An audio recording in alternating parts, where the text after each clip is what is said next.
और इस वक्त की बड़ी खबर का रुख कर लेते हैं आपकी टीवी स्क्रीन पर। राउस एवेन्यू कोर्ट में सिसोदिया की पेशी है। आज रिमांड खत्म होने के बाद मनीष सिसोदिया को एक बार फिर से कोर्ट में पेश किया जा रहा है। सीबीआई उनको पेश कर रही है। खबर यह है कि थोड़ी देर में राउस एवेन्यू कोर्ट में मनीष सिसोदिया की पेशी होने जा रही है। कई सवालों के जवाब मनीष सिसोदिया की तरफ से नहीं दिए गए हैं, इसलिए सीबीआई चाहेगी कि रिमांड को और बढ़ा दिया जाए। और ये देखिए उनका काफिला, मनीष सिसोदिया किसी भी वक्त जो है कोर्ट पहुंच सकते हैं और ये उनका काफिला इसी गाड़ी में है। मनीष सिसोदिया, सीबीआई उनको एक बार फिर से राउस एवेन्यू कोर्ट लेकर जा रही है। आज खत्म हो रही है मनीष सिसोदिया की 5 दिन की रिमांड और सीबीआई चाहती है, जो सोर्स हमें जानकारी दे रहे हैं, कि रिमांड और दिन की मिल जाए और बढ़ाया जाए।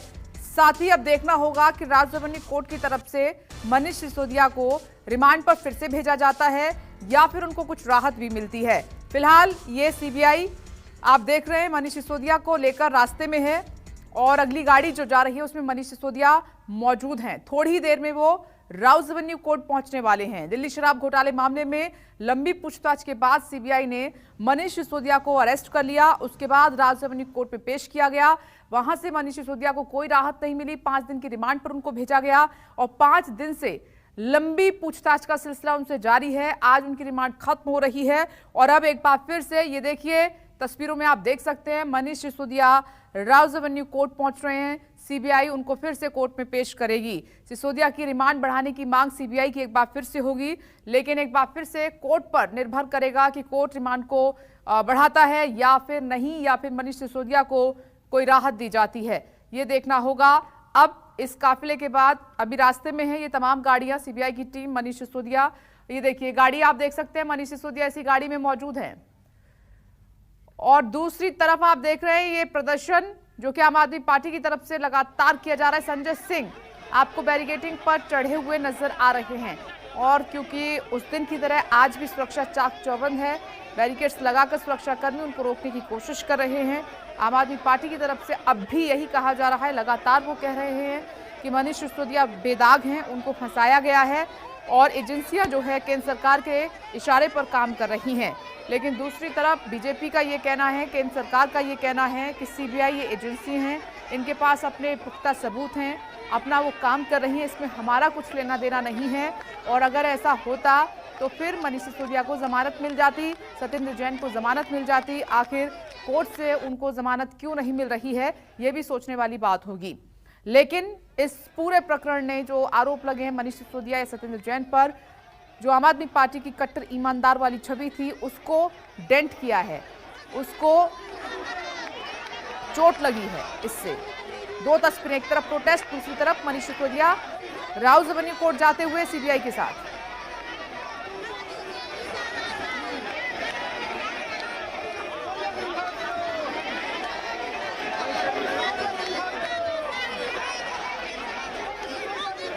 गलत तरीके से फंसा रही है, उनकी रिहाई के लिए लोग यहाँ हैं। हम लोग जाना चाहते हैं कोर्ट में, हमें रोक दिया पुलिस ने, यहाँ गलत कर रही है पुलिस।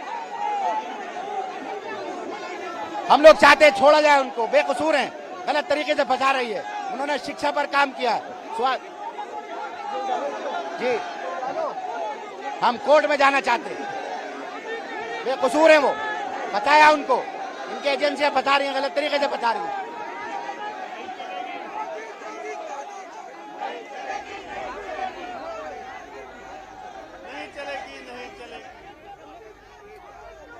तो तस्वीरें आप देख रहे हैं, अब भी आम आदमी पार्टी के नेता यही कह रहे हैं कि उनको फंसाया जा रहा है। लेकिन आज मनीष सिसोदिया को एक बार फिर से कोर्ट में पेश करेगी सीबीआई ईडी को पपेट ना बनाया जाए।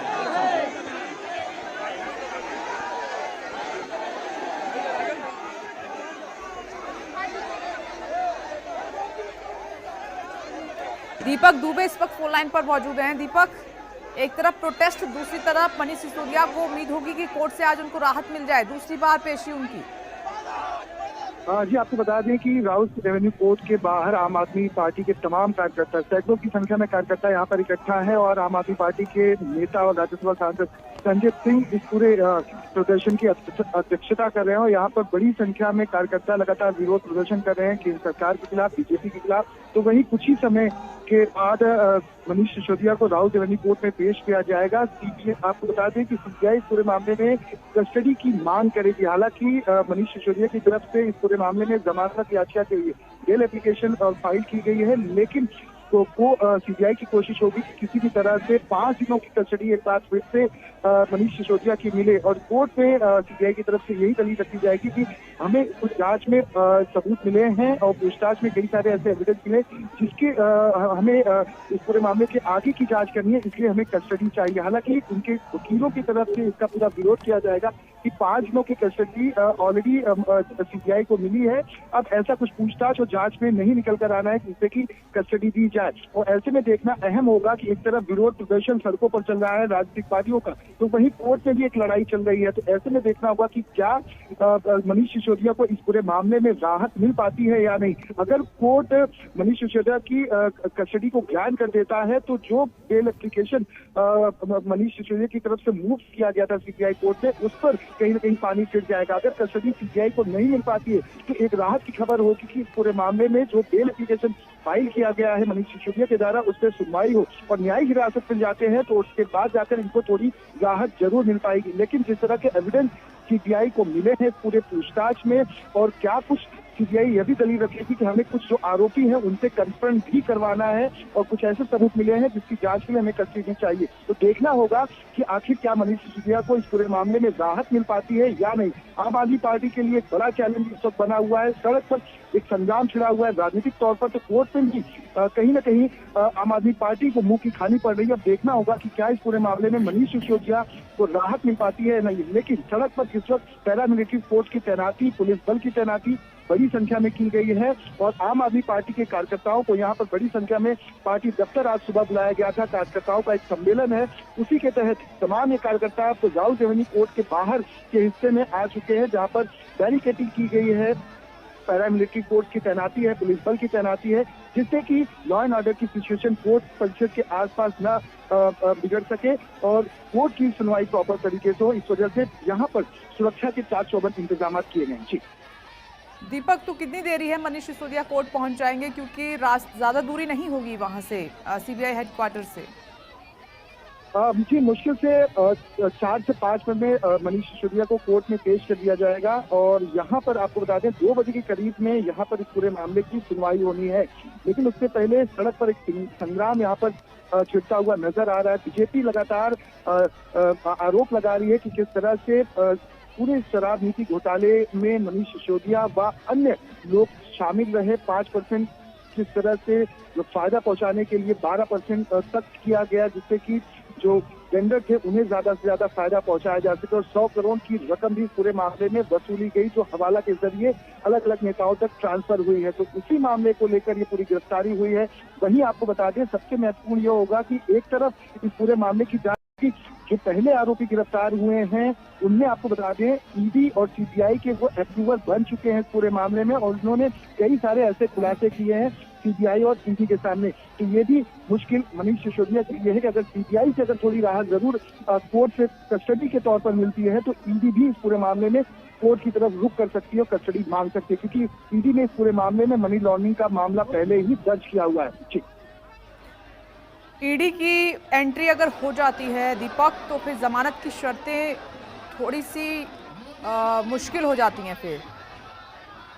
जी जाहिर सी बात है, आपने सही कहा। अगर ईडी का इस पूरे मामले में इन्वॉल्वमेंट, जिस तरह से ईडी ने मामला दर्ज किया है मनी लॉन्ड्रिंग का और इस पूरे मामले में पहले भी गिरफ्तारियां हुई हैं और ईडी ने इस पूरे मामले पर अपनी पहली नजर बनाई है मनी लॉन्ड्रिंग के तहत कि आखिर किस तरह से मनी लॉन्ड्रिंग इस पूरे मामले में की गई है। सीबीआई कोशिश करेगी कि उसे 5 दिन की कस्टडी और मिले। अगर सीबीआई को कस्टडी नहीं मिलती है तो ईडी भी इस पूरे मामले में रुख अख्तियार करते हुए कोर्ट का दरवाजा खटखटा सकती है और कस्टडी की मांग कर सकती है। अब देखना होगा कि एक तरफ बेल एप्लीकेशन पहले ही मनीष सिसोदिया की तरफ से मूव किया जा चुका है, लेकिन ईडी की सीबीआई की कोशिश होगी कि कस्टडी ली जाए।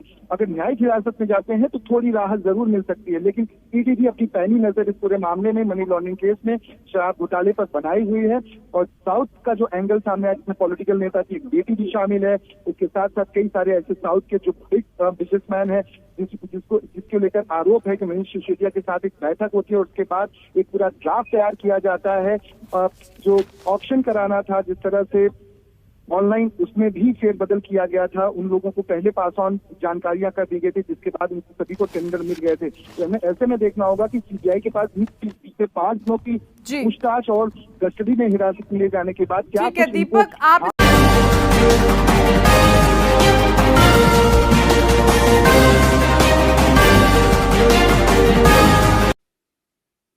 हिंदुस्तान को नीचे गिराने के लिए अगर कोई एजेंसी काम कर रही है, उस एजेंसी के एजेंट के रूप में कहीं राहुल गांधी ऑन पेरोल काम तो नहीं कर रहे हैं? क्योंकि ये जो सवाल मैंने पूछे हैं ये गंभीर है और ये सवाल खत्म नहीं हुए। वो कहते हैं कि जो इंस्टीट्यूशनल फ्रेमवर्क्स हैं एक डेमोक्रेसी को मेंटेन करने के लिए, they have ceased to exist in India. Institutional frameworks टूट गए हैं। और कौन से वो इंस्टीट्यूशनल फ्रेमवर्क्स है which have ceased to exist in India? Parliament. उन्होंने कहा है, अंग्रेजी में कहा है, parliament is not functioning. Independent media has ceased to exist. आप लोग बैठे हैं, मेरे सामने बैठे हुए हैं। डू यू एग्जिस्ट और don't you exist? Please ask yourself. आप अपने आप से पूछिए कि ये जो मीडिया मेरे सामने बैठी हुई है ये एग्जिस्ट करती है या ये बिकी हुई है? आप अपने आप से पूछिए कि independent media has ceased to exist और judiciary has ceased to exist. जब राफेल के ऊपर, जब पेगासस के ऊपर यही जुडिशियरी कमिटी बनाए, जांच आदेश करे, तो जुडिशियरी का बल्ले बल्ले, जुडिशियरी बड़ी अच्छी है। और जब जुडिशियरी कहे कि जांच कमेटी बैठी है, अपने अपने मोबाइल फोन दे दीजिए ताकि जांच कर सके, आप मोबाइल फोन ना दे, और जब जुडिशियरी अपना वर्डिक्ट सुनाए तब जुडिशियरी बिकी हुई है, कॉम्प्रोमाइज्ड हो गई। आपको देश चाहती नहीं है, आपको जनता चाहती नहीं है, चुनाव पे चुनाव आप हार रहे हैं, तो मीडिया क्या दिखाए? वाह वाह राहुल गांधी जीत गए चुनाव, राहुल गांधी।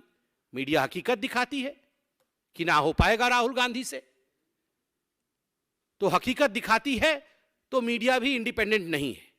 और इतना ही नहीं, उन्होंने कहा मेरे ऊपर झूठे केस हुए हैं और ऐसे ऐसे केस हुए हैं जिनमें क्रिमिनल केसेस बना दिए गए हैं, वो क्रिमिनल केस नहीं होने चाहिए। ये विदेश में कह रहे हैं।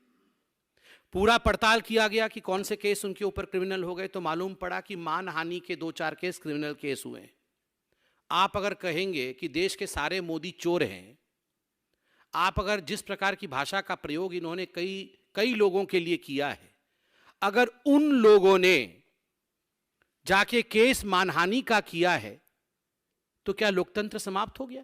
Is Rahul Gandhi above the courts? Is Rahul Gandhi above the law? वो किसी के लिए भी कुछ भी कह दे और कोई भी केस ना करे। और मुझे तो आश्चर्य हुआ जम्मू कश्मीर के बारे में राहुल गांधी ने जो कहा है। उन्होंने कहा कि वो एक वायलेंट प्लेस है और वहां पुलिस जो है वो कोलैप्स हो चुकी है। जम्मू कश्मीर में police has collapsed. There is a security collapse in Jammu Kashmir and there is panic in security forces. मतलब हमारे जो सिक्योरिटी फोर्सेस हैं उनमें पैनिक है और पुलिस कोलैप्स हो चुकी है। वहां सिक्योरिटी फोर्सेस कोलैप्स हो चुके हैं और तुरंत बताते हैं कि मैं वहां आतंकवादी भी मुझे दिखे, वहां पे मिलिटेंट्स भी दिखे, क्योंकि वो तो जिस प्रकार से बोलते हैं समझने में काफी टाइम लगता है, मगर मैंने पूरा समझा है। 2-3 बार सुन के समझा है। आप भी जरा सुन लीजिएगा 2-3 बार, तभी समझ में आएगा। वो बोल रहे थे कि मैं जा रहा था तो एक लड़के ने इशारा किया, तो मैंने उसके इशारे को देखा, तो उसने कहा इधर आओ, तो मैंने कहा तुम इधर आओ, तो फिर वो उधर आया राहुल जी के पास और राहुल जी को बोला वो देखो। राहुल जी ने देखा उधर, तो बोला वो जो 5 लोग खड़े हैं वो मिलिटेंट है, आतंकवादी है। राहुल जी बोला अच्छा अब मेरा क्या होगा, ये तो मुझे मार देंगे, ये तो आतंकवादी आ गए हैं। तो बोले नहीं नहीं नहीं, तुम्हें नहीं मारेंगे क्योंकि तुम अहिंसा के साथ चल रहे हो। मतलब फिर राहुल जी ने कहा मुझे, मेरे सामने आतंकवादी खड़े थे और उन्होंने मुझे बहुत, दे गेव मी लुक्स, अंग्रेजी में कहा लुक्स, मतलब भयंकर दृष्टि से देखा, बस तेरा तो आज होने वाला है काम। मगर फिर कुछ नहीं किया। इसलिए नहीं किया क्योंकि मेरे साथ, मेरे अंदर वो सिक्योरिटी तो कोलैप्स हो गई थी, पुलिस तो फेल हो गई थी, मगर उनके अंदर अहिंसा थी। इसलिए आतंकवादियों ने बोला नहीं तेरे अंदर अहिंसा है, तुमको मैं नहीं मारेंगे, तो छोड़ दिया। मतलब ये जो सिक्योरिटी फोर्सेस कोलैप्स हो गई, पुलिस तो कोलैप्स हो गई, मगर ये जो आतंकवादी बम फोड़ करके निर्दोष लोगों को मार रहे हैं पूरे हिंदुस्तान में और जम्मू कश्मीर में जो निर्दोष लोगों की हत्या हुई, ये निर्दोष लोगों के साथ अहिंसा नहीं थी, इनके साथ हिंसा थी, तभी उनको मार दिया आतंकवादियों ने। और राहुल गांधी के दिल के अंदर से अहिंसा थी, इसलिए आतंकवादी ने तुम्हें छोड़ रहे हैं। क्या बोलते हैं ये राहुल गांधी? विदेश में जाकर देश के खिलाफ इस प्रकार की भाषा का प्रयोग, इस प्रकार से देश बर्बाद हो गया है, इसका प्रस्तुतिकरण राहुल जी, मुझे माफ करिएगा मगर आज मुझे कहना पड़ रहा है, just because you are not a bright kid, that does not mean India is not a bright spot. Just because you are not the bright kid of your party, of your dynastic party, that does not imply that India is not a bright spot. The corollary is, India is a bright spot, but you have failed to be the bright kid of your dynastic party, Rahul Gandhi. पहले आप bright बनने की कोशिश करिए। India is bright and India is doing good. Thank you so much.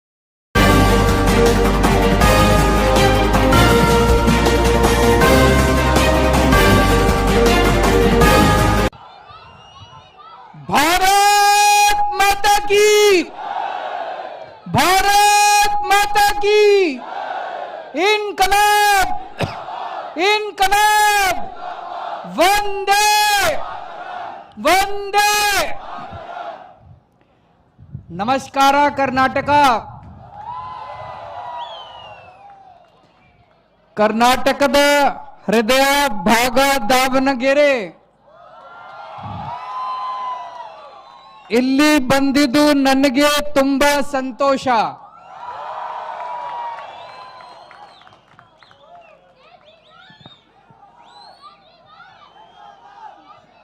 आज कर्नाटक के कोने कोने से आए हुए आम आदमी पार्टी के सभी ऑफिस बेरर्स, मुझे बताया गया कि यहाँ पे सभी president, vice president, circle incharge, block incharge, पूरे कर्नाटक से आज यहाँ पे लोग आए हुए हैं, हमारे ऑफिस बेरर्स आए हुए हैं।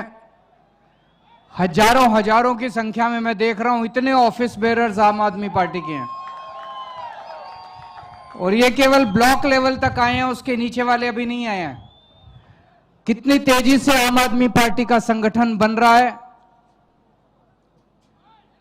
आप सब लोगों का आज मैं तहे दिल से स्वागत करता हूं, बहुत बहुत शुभकामनाएं देता हूं आने वाले चुनाव के लिए। आप में से कई लोग, मुझे बताया गया कि कई 100 किलोमीटर चल के आए हैं, कोई ट्रेन से आया है, कोई अपने व्हीकल से आया है। सब लोगों का मैं तहे दिल से बहुत बहुत आभार प्रकट करता हूं कि इतने दूर से आप लोग आए हैं। कर्नाटक के लोग बहुत अच्छे हैं।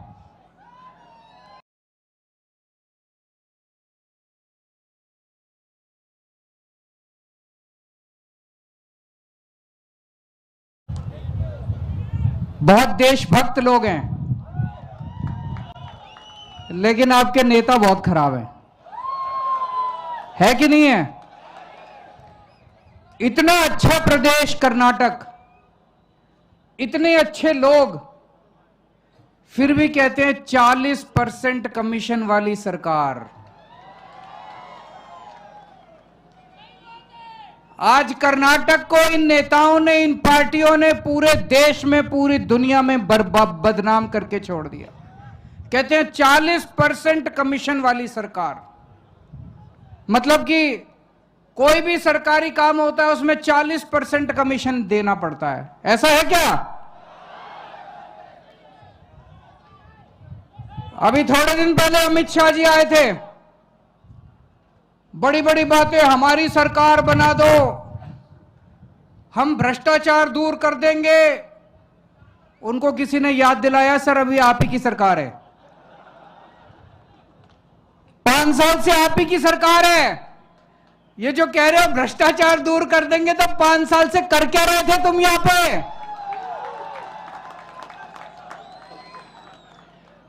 और जैसे ही अमित शाह जी हवाई जहाज से उड़ के गए, अगले दिन उनकी पार्टी के नेता का एक बेटा 6 करोड़ रुपए के साथ पकड़ा गया।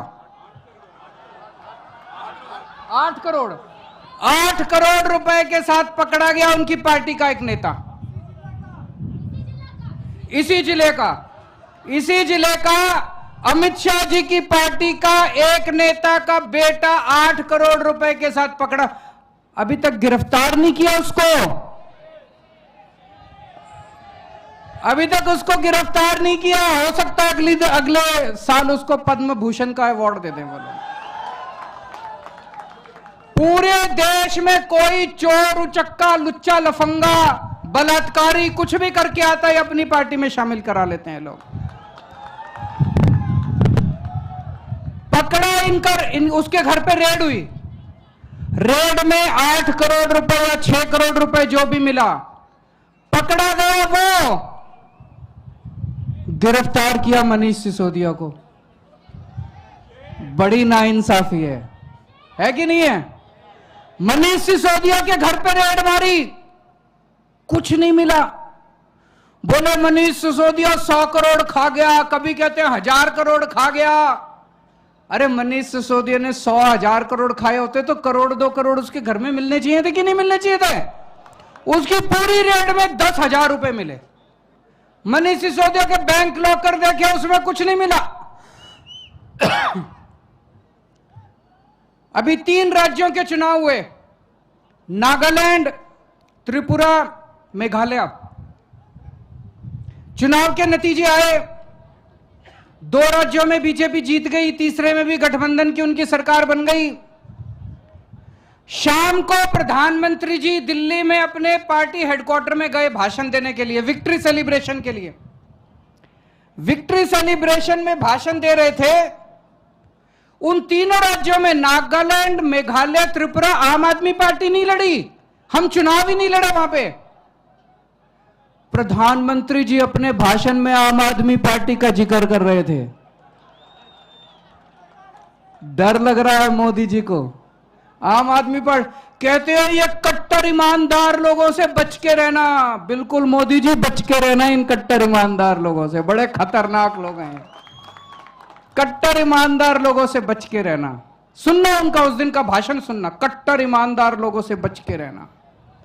मैं प्रधानमंत्री जी को कहना चाहता हूं, आप बहुत बड़े आदमी हो, इस तरह से दूसरों से जलना ठीक नहीं है। आप जलते हो आम आदमी पार्टी से, जलन होती है आपको आम आदमी, जितनी तेजी से बढ़ रही है आम आदमी पार्टी। हमसे सीखिए, जैसे हम ईमानदार हैं आप भी ईमानदार बनिए। होना चाहिए कि नहीं होना चाहिए? दूसरों से अच्छी बात सीखनी चाहिए कि नहीं सीखनी चाहिए? हम ईमानदार हैं, हम कट्टर ईमानदार हैं। हम बोलते हैं हम कट्टर ईमानदार हैं, हमारे ऊपर आप रेड मरवाते हो, कुछ नहीं मिलता। आप भी ईमानदार बनो। आप क्यों नहीं ईमानदार बनते? पिछली बार मेरे को याद है 2018 में जब चुनाव हुए थे कर्नाटक में, प्रधानमंत्री जी आए थे। उस टाइम 20% की सरकार थी। प्रधानमंत्री जी बोले 20% की सरकार है, मुझे वोट दो, मैं सारा भ्रष्टाचार खत्म कर दूंगा, डबल इंजन की सरकार बना दो। लोगों ने सोचा ये प्रधानमंत्री बोल रहा है, सही बोल रहा होगा। लोगों ने डबल इंजन की सरकार बना दी। अरे डबल इंजन की सरकार में तो भ्रष्टाचार डबल हो गया, 20% से बढ़ के 40% हो गया। आज यहां पे कमीशन है, डबल हो गया। पहले 20% था, अब 40% हो गया। इस बार डबल इंजन मत बना देना, अगली साल 80% हो जाएगा और उसके बाद तो सारा का 100% हो जाएगा। ये डबल इंजन की सरकार में पूरे देश में जाऊंगा, सबको कहूंगा ये डबल इंजन की सरकार मत बनाना। ये डबल इंजन का सरकार गलत है, नए इंजन की सरकार बनाना। आम आदमी पार्टी नया इंजन है, नए इंजन की सरकार बना। मुझे पता चला यहां पे ठेकेदार जितने हैं, जो ठेकेदार होता है, कॉन्ट्रैक्टर होता है, कॉन्ट्रैक्टर बेचारा डर डर के काम करता है। वो ऑफिसर से डरता है, सरकार से डरता है, नेता से डरता है, मेरा कुछ बिगाड़ देंगे, मेरा काम खराब कर देंगे, पेमेंट रोक देंगे, डर डर के काम करता है।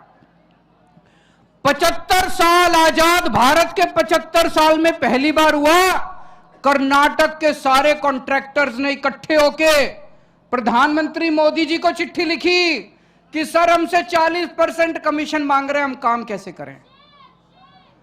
प्रधानमंत्री को चिट्ठी लिखी कि सर हमसे 2 साल से चिट्ठी लिख रहे हैं वो लगातार मोदी जी को। 2 साल से कर्नाटक के ठेकेदारों की एसोसिएशन चिट्ठी लिख रही है कि सर हमसे 40% कमीशन मांगते हैं, हम काम कैसे करें। मोदी जी का जवाब भी नहीं आया, कोई जवाब नहीं आया। फिर क्या हुआ, जो ठेकेदार एसोसिएशन का प्रेसिडेंट थे कंपन्ना 82 ईयर ओल्ड मैन, बुजुर्ग आदमी 82 ईयर ओल्ड मैन, जिन्होंने चिट्ठी लिखी थी कि सर हमसे 40% कमीशन मांगते हैं, उन्होंने कमीशन तो नहीं रोकी, उन्होंने नेताओं को जेल नहीं भेजा जो पैसे मांग रहे थे, उन्होंने ऑफिसर्स को जेल, उन्होंने कॉन्ट्रैक्टर एसोसिएशन के प्रेसिडेंट को जेल भेज दिया। कंपन्ना साहब को 82 year old man was sent to jail because he raised his voice against corruption. What kind of a government is this? Shameful.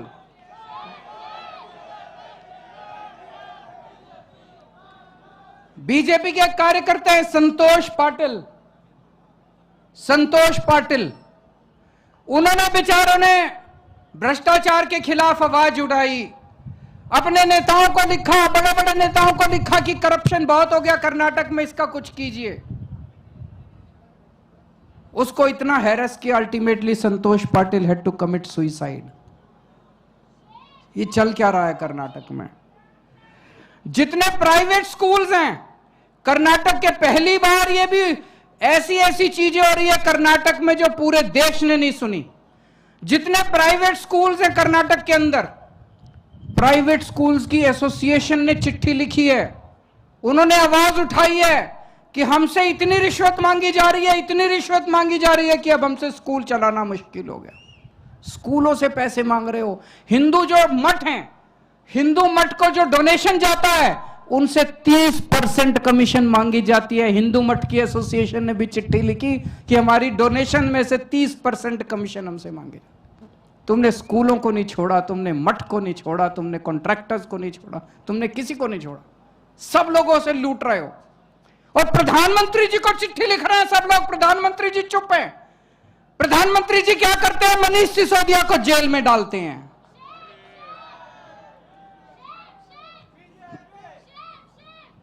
पिछले 5 साल में बेंगलोर की सड़कों पे रिपेयर करने के लिए, बेंगलोर की सड़कों में गड्ढे बहुत हैं, कहते हैं बहुत ज्यादा गड्ढे हैं, उन गड्ढों को रिपेयर करने के लिए 5 साल में 20,000 करोड़ रुपए खर्च कर दिए। 20,000 करोड़। मुझे लगता है 20 गड्ढे भी रिपेयर नहीं किए होंगे। आज भी 100 लोगों की मौत हो चुकी है बेंगलोर के अंदर उन गड्ढों में गाड़ी के गिरने से। 20,000 करोड़ रुपया कहां गया? सारा पैसा लूट लिया इन लोगों ने। और यहां सब कुछ बिकता है। आपको अगर पुलिस सब इंस्पेक्टर बनना है, 75 लाख रुपए दीजिए, पुलिस सब इंस्पेक्टर बन जाइए। आपको लेक्चरर बनना है, 25 लाख रुपए का रेट चल रहा है, 25 लाख रुपए दीजिए, लेक्चरर बन जाइए। ऐसा पुलिस सब इंस्पेक्टर जो 75 लाख रुपए दे के आएगा वो तो आपसे पैसे ही मांगेगा। मांगेगा कि नहीं मांगेगा? ऐसा लेक्चरर जो 25 लाख रुपए दे के आएगा वो आपके बच्चों को क्या पढ़ाएगा? आपके बच्चों का क्या भविष्य बनाएगा?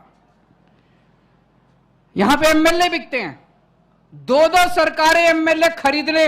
अभी किसी ने बताया, इन्हीं की पार्टी के एक एमएलए ने कहा है अगर आपके पास 2,500 करोड़ रुपए हैं तो आप सीएम बन सकते हैं।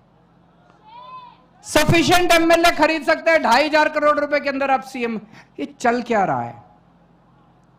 अब उठा के फेंक दो इन सारी पार्टियों को। अब इस बार ईमानदार पार्टी लेके आओ, कट्टर ईमानदार पार्टी लेके आओ। एक ही पार्टी है पूरे देश के अंदर। ये कर्नाटक गवर्नमेंट आपको फ्री बिजली नहीं देती, फ्री पानी नहीं देती, शिक्षा नहीं देती, दवाइयां नहीं देती, अस्पताल नहीं देती, कुछ नहीं काम किया इन लोगों ने। कर्नाटक के ऊपर 3 लाख करोड़ रुपए का कर्जा चढ़ गया। क्यों? सारा पैसा खा गए ये लोग। दिल्ली में हमने सब कुछ फ्री कर दिया। दिल्ली में फ्री बिजली मिलती है, दिल्ली में पानी फ्री मिलता है, दिल्ली में बसों के अंदर जब आप ट्रेवल करो महिलाओं का टिकट नहीं लगता, फ्री टिकट।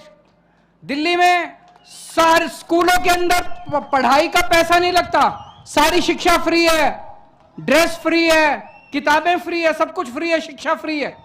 दिल्ली में अगर आपके घर में कोई बीमार हो जाए, आपका पूरा इलाज फ्री कराते हैं हम लोग, दवाइयां free, test free, operation free, सब कुछ फ्री, दवा और शानदार इलाज कराते हैं हम लोग, सब कुछ फ्री है।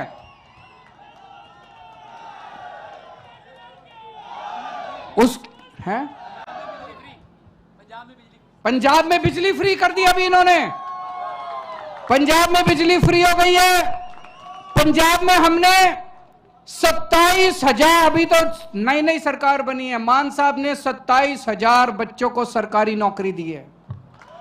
दिल्ली में हमने 12 लाख बच्चों को नौकरियां दिलवाई हैं, 12 lakh, 1.2 million people have been given jobs in Delhi. Karnataka में कुछ नहीं करते, फिर भी 3 लाख करोड़ का कर्जा है। दिल्ली में हमने इतना कुछ कर दिया, उसके बाद भी हमारा प्रॉफिट में बजट है, हमारा लॉस नहीं है। क्यों? क्योंकि हमने करप्शन खत्म कर दिया। तो एक तरफ आपके पास 40% कमीशन वाली सरकार है, एक तरफ आपके पास 40% कमीशन वाली पार्टी है, एक तरफ आपके पास 0% कमीशन वाली सरकार है, 0% कमीशन वाली पार्टी है। आम आदमी पार्टी की सरकार बनेगी तो हम कर्नाटक में भी ईमानदार सरकार देंगे, करप्शन बिल्कुल जीरो करेंगे, जैसे पंजाब में करप्शन जीरो है। पंजाब में हमारा एक मंत्री गड़बड़ करते हुए पकड़ा गया, मान साहब ने अपने खुद के मंत्री को जेल भेज दिया। अभी थोड़े दिन पहले हमारा अपना एक एमएलए आम आदमी पार्टी का गड़बड़ करते हुए पकड़ा गया, मान साहब ने अपने एमएलए को भी पकड़ के जेल में भेज दिया। Zero tolerance. हम यहां पे पार्टीबाजी नहीं करते उनकी तरह, ऐसा नहीं कि केवल कांग्रेस वालों को, अकाली दल वालों को पकड़ के, जो भ्रष्टाचार करेगा, मेरा बेटा भी अगर कल भ्रष्टाचार करेगा वो जेल जाएगा, जो भ्रष्टाचार करेगा जेल जाएगा, जीरो टॉलरेंस। तो आम आदमी पार्टी की सरकार बनाइए, कट्टर ईमानदार सरकार बनाइए। कर्नाटक के लोगों में बहुत पोटेंशियल है, जैसा मान साहब ने कहा कि कर्नाटक देश का नंबर 1 स्टेट बन सकता है। जैसे दिल्ली में हमने बिजली फ्री की, ऐसे कर्नाटक में भी हम सबकी बिजली फ्री करेंगे। जैसे दिल्ली में हमने स्कूल अच्छे किए, हम आपके बच्चों के लिए शानदार सरकारी स्कूल बनवाएंगे पूरे कर्नाटक में, आपके बच्चों को अच्छी शिक्षा देंगे। मैं चैलेंज करता हूं बीजेपी और कांग्रेस को, एक लाइन ये बोल के दिखा दो अगर तुम्हारे में हिम्मत है कि हम अच्छे स्कूल बना के दिखाएंगे। वो बोल नहीं सकते। प्रधानमंत्री मोदी जी अपने मुंह से ये नहीं बोल सकते कि मैं अच्छे स्कूल बना के दिखाऊंगा। प्रधानमंत्री मोदी जी अपने मुंह से ये नहीं बोल सकते मैं अच्छे अस्पताल बनाऊंगा, बनाए नहीं उन्होंने, उनको बनाने ही नहीं आते। 30 साल से गुजरात में सरकार में, अभी गुजरात गया था, बुरा हाल है स्कूल और अस्पताल का। मध्य प्रदेश में इतने साल से इनकी सरकार है, बुरा हाल है स्कूल और अस्पताल का। केवल आम आदमी पार्टी है जो छाती चौड़ी करके कह सकती है हमें वोट दो, हम आपके बच्चों का भविष्य बना देंगे। केवल आम आदमी पार्टी है जो कह सकते हैं हम आपके बच्चों को रोजगार देंगे।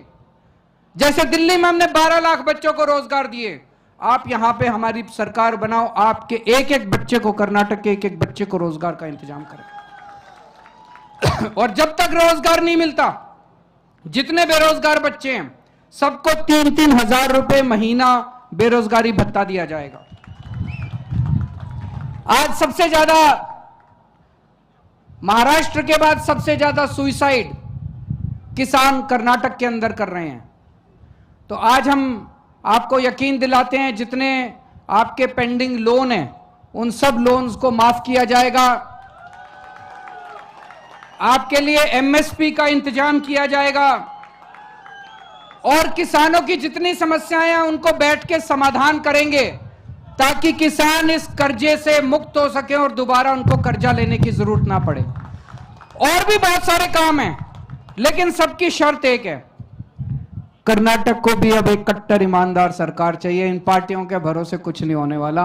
एक मौका दीजिए, अगर हम काम ना करें तो अगली बार आप हमें मौका मत दीजिएगा। भारत माता की।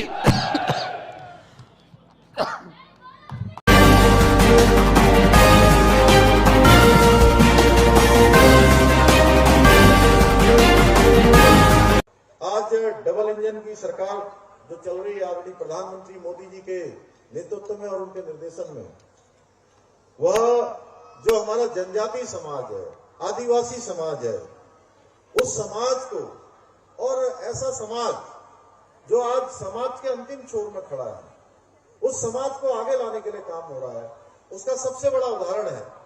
आप देखिए कि एक समय था जब ये राष्ट्रपति बनते थे, उपराष्ट्रपति बनते थे, मनोनीत सांसद बनते थे और बहुत सारी संवैधानिक संस्थाएं जिन पर मनोनयन का काम होता था।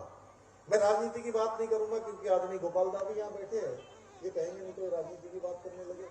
मेरा ये स्वभाव भी नहीं है, मैं राजनीति की बात नहीं करता हूँ ज्यादा, लेकिन फिर भी मैं कहना चाहता हूँ कि पहले के समय में ये पेटेंट हो चुका था कि राष्ट्रपति बनेंगे तो यही बनेंगे, उपराष्ट्रपति बनेंगे तो यही बनेंगे, और कोई संवैधानिक संस्थाओं में निर्वाचित होंगे या मनोनीत होंगे तो वही बनेंगे।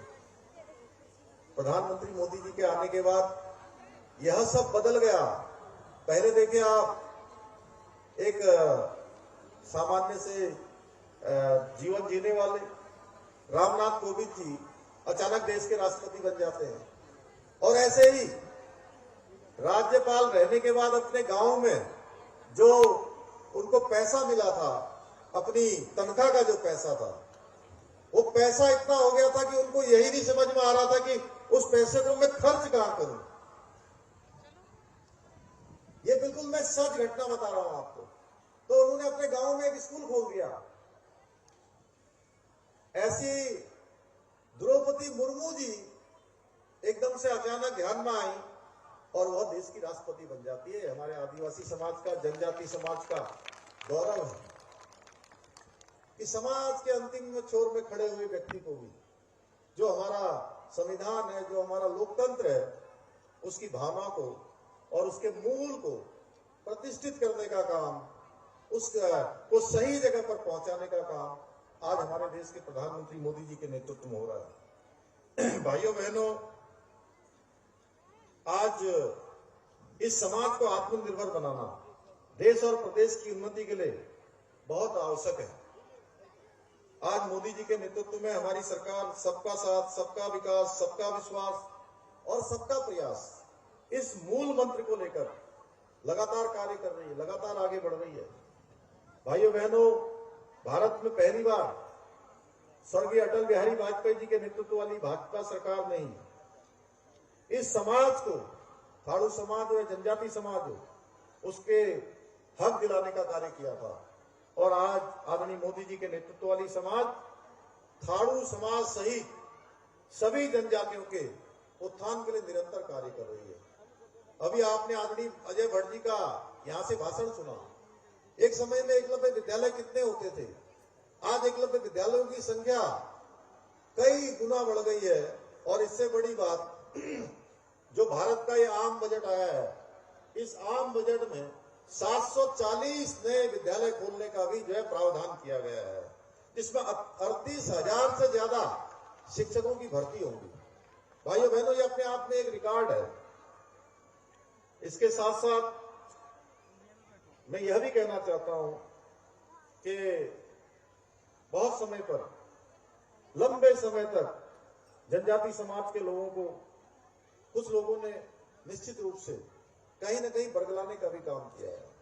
भाइयों बहनों, मैं उसमें जाना नहीं चाहता। मैं आप सबके बीच में आया हूं तो मेरा यही उद्देश्य रहता है। पिछले वर्ष भी मैं आदरणीय मम्मा जी ने, आदरणीय गोपाल दा ने हमें बुलाया था। यहाँ पर कुछ घोषणाएं, कुछ जरूरत आपने बताई थी। मैंने प्रयास किया कि उसमें से 11 घोषणाएं मैंने करी थी, मुझे ध्यान है, जिसमें से 9 पूरी हो गई है।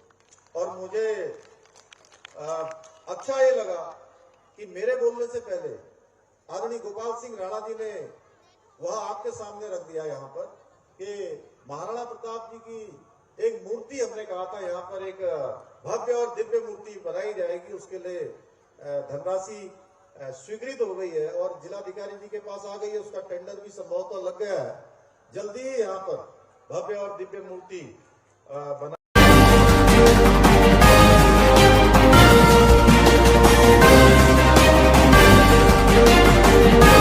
कुछ बातें कहनी, सुननी और बोलनी जरूरी है, क्योंकि जब आंखों के सामने षड्यंत्र होता है तो उसका पर्दाफाश भी होना चाहिए।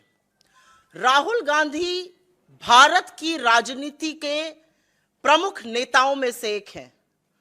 पहले सत्तारूढ़ दल में रहते हुए और फिर विपक्ष में रहते हुए उन्होंने आम जनता की आवाज बुलंदी से उठाने का काम किया है। 4 बार के चुने हुए इस देश के सांसद हैं, और जब 4 बार का चुना हुआ इस देश का सांसद एक विदेशी धरती पर कैम्ब्रिज यूनिवर्सिटी जैसे विश्व विख्यात शैक्षिक संस्थान में अमेरिका और चीन के बीच चलते द्वंद्व में भारत की क्या अहम भूमिका हो सकती है और भारत के लोकतंत्र की चर्चा करते हैं, तो मुझे लगता है कि वो इस देश का मान बढ़ाते हैं, इस देश का सीना चौड़ा करते हैं गर्व से, और इस देश के लोकतंत्र के, इस देश के मूल्यों के ध्वजवाहक बनते हैं। उन्होंने कैम्ब्रिज यूनिवर्सिटी में, जिसकी एक बड़ी लेगेसी है, 1206 में स्थापित हुई थी कैम्ब्रिज यूनिवर्सिटी, और वहां पर पढ़ने वाले लोगों में स्टीफन हॉकिंग और चार्ल्स डार्विन, पंडित नेहरू और राजीव जी जैसे लोग हैं। और यहां पर बताना जरूरी है कि ये राहुल जी का भी आल्मा माटर है, वो कैम्ब्रिज में पढ़े हैं, और वहां पर as visiting fellow at the Cambridge जज बिजनेस स्कूल जब वो वक्तव्य देते हैं कि भारत की एक अहम भूमिका है एक स्ट्राइफ रिडन, एक डाइवर्जेंट दुनिया में अमेरिका और चीन की खींचतान में भारत समन्वय स्थापित कर कर एक मजबूत स्तंभ बनेगा, तो मुझे लगता है यह देश के लिए गौरव की बात है। यह देश के लिए गौरव की बात है कि विदेशी धरती पर महात्मा गांधी की आवाज को गुंजाने का काम राहुल गांधी ने किया कैम्ब्रिज में। उन्होंने बताया कि हमारे देश के क्या मूल्य हैं जिस पे हमारा संविधान बना है और हमारे राष्ट्र का निर्माण हुआ है। लेकिन भारतीय जनता पार्टी, उनके आईटी सेल, उनके बददिमाग प्रवक्ताओं, उनकी समझ, उनकी सोची छोट और क्षुद्र राजनीति इन बातों को समझ नहीं सकती है। और अब मैं सिलसिलेवार तरीके से आपके सामने कुछ तथ्य रखना चाहती हूं। सवाल जवाब के दौरान अगर आप उसको डिस्प्यूट करना चाहिए तो बिल्कुल करिएगा। कांग्रेस पार्टी की प्रवक्ता होने के नाते टीवी डिबेट्स पर जाना होता है शाम को, और कल पूरे दिन भारतीय जनता पार्टी, उनके बददिमाग प्रवक्ता, उनके विक्षिप्त मंत्री लगातार लगे हुए थे। विदेशी धरती पर राहुल गांधी जी ने क्यों बोला, विदेशी धरती पर राहुल गांधी जी ने पेगासस का जिक्र क्यों किया। लेकिन ये सारे मामले धराशायी हो गए, क्योंकि अपने राहुल गांधी जी तो लोकतांत्रिक मूल्यों की बात कर रहे थे। इनके आका ने तो ऐसी ऐसी बातें करी हैं कि सिर शर्म से झुक जाए। 2015 मई शंघाई गए, चीन के सामने कहते हैं देश के लोग का सर शर्म से झुक जाता है कि वो भारत में क्यों पैदा हुए, हमने क्या पाप किया था कि हम हिंदुस्तान में पैदा हुए। जब ऐसे वक्तव्य हम लोगों ने दिखलाए तो थोड़ा हमलावर कम हुए। लेकिन जब हम लोग टीवी डिबेट कर रहे थे 6 बजे तक यही था, विदेशी धरती पर, पेगासस पर भी बेचारे कुछ नहीं बोल सकते, क्योंकि जो जांच समिति सुप्रीम कोर्ट की थी उसने कोर्ट को बताया कि सरकार ने सहयोग ही नहीं किया। कौन से नरकंकाल छुपाना चाहते हैं हम नहीं जानते। अगर पाक था आपका दामन तो आते, जांच समिति के सामने बात करते। खैर, तो 6 सवा 6 बजे तक यही चल रहा था, विदेशी धरती, पेगासस, जो कि खोखला दावा और खोखले आक्षेप साबित हो रहे थे। एकदम से 6:15 साढ़े 6 बजे के बीच में ब्रेकिंग न्यूज हर चैनल पर और हर पोर्टल पे आने लगी, और यह आने लगा कि कैसे राहुल गांधी जी ने तथाकथित भाजपा के कहे अनुसार और कुछ चरण चुंबकों के कहे अनुसार चीन की तारीफ करी और पुलवामा के शहीदों की अवहेलना करी है। मैं एक टीवी डिबेट पर थी, मैंने गहन आपत्ति जताई, लेकिन मुझे बहुत ज्यादा वक्त नहीं लगा समझने में, क्योंकि ऑनलाइन आना शुरू हो गया था कि हर चैनल, हर न्यूज ऑर्गेनाइजेशन, प्रिंट के वेब पोर्टल्स, सारे एक साथ यही खबर 6:15 से 6:30 के बीच में चलाने लगे। तो थोड़ा बहुत मीडिया का एक्सपीरियंस से समझ में आ गया कि व्हाट्सएप आ चुका है, खर्रा निकल चुका है, सबको नतमस्तक होकर चरण वंदन करके अब ये लाइन पकड़नी है। लेकिन इस लाइन में क्या सच है और क्या झूठ है, यह भी बताना जरूरी है, क्योंकि जब पेगासस से काम नहीं बना, जब विदेशी धरती से काम नहीं बना, तो सहारा अपने परम मित्र चीन का ही लिया गया। आपने खुद देख लिया है किसने क्या कहा, लेकिन दर्शकों के लिए, लोगों तक ये बात पहुंचाने के लिए मैं दोबारा से दोहरा भी देती हूं।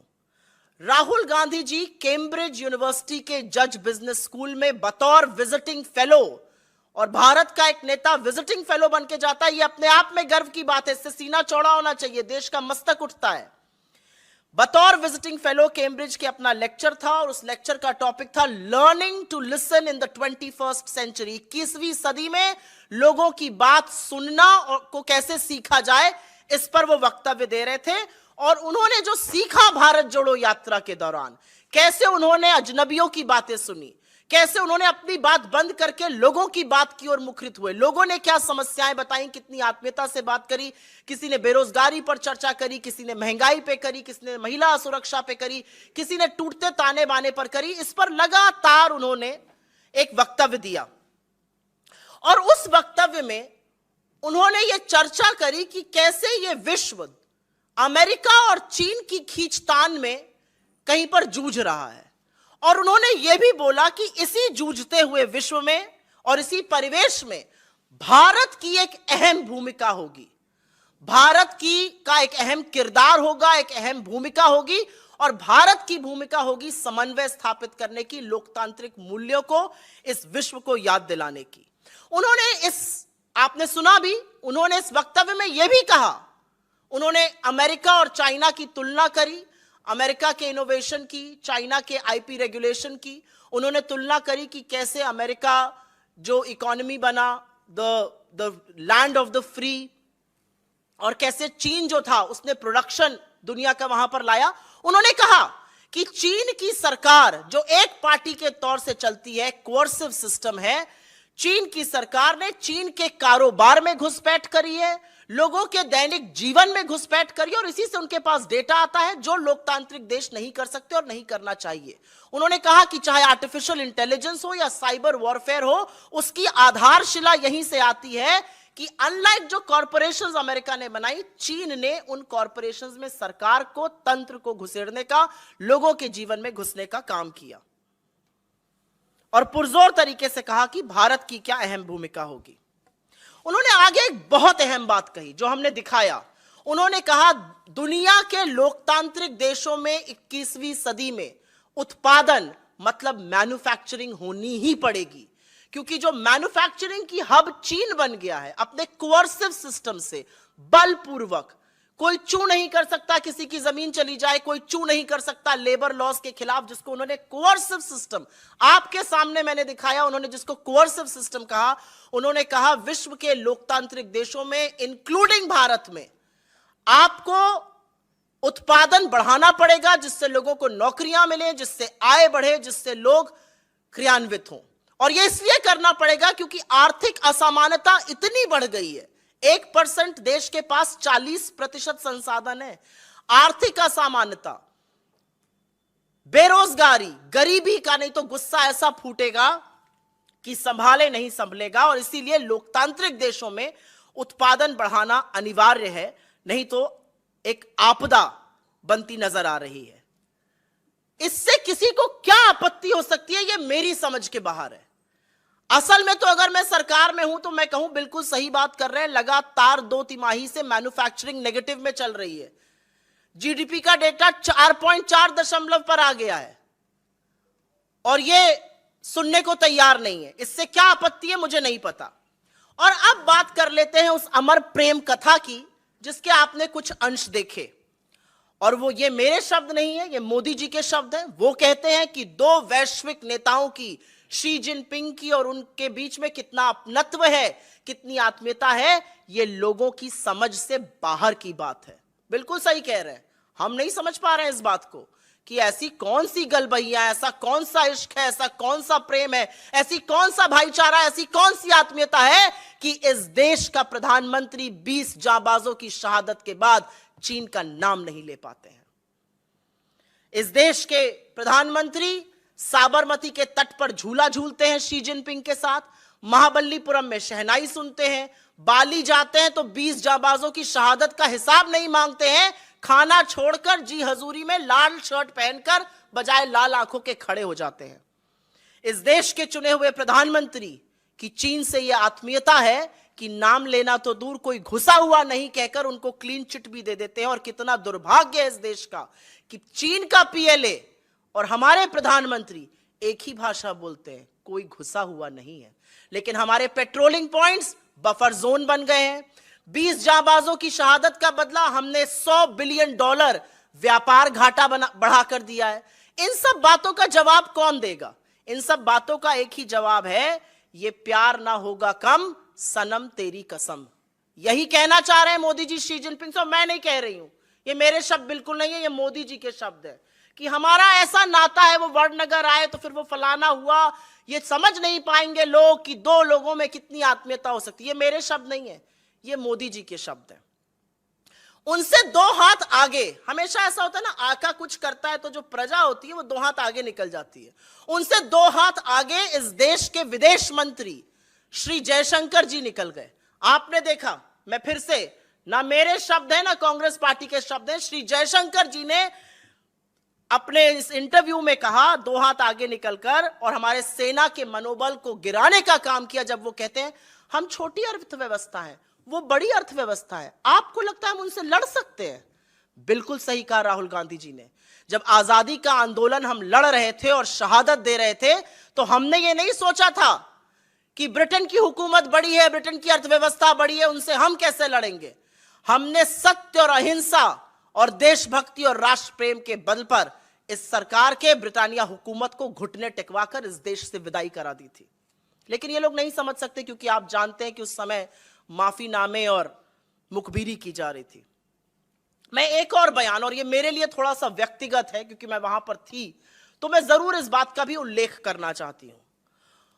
यह बात है पुलवामा वाले बयान की। आप विपक्ष के नेता को पॉलिसी पर, विपक्ष के नेता को उनके वक्तव्यों पर बिल्कुल घेरिए, लेकिन आप विपक्ष के नेता को घेरने का काम लोगों की जो शहादत हुई है उसके बल पर करेंगे तो यह स्वीकार्य नहीं है। राहुल गांधी जी ने कहा अपने व्याख्यान के दौरान कि जब हम भारत जोड़ो यात्रा करते हुए कश्मीर पहुंचे तो कश्मीर में हिंसा का माहौल है, कश्मीर में इंसर्जेंसी है, क्या सरकार इससे नकार सकती है?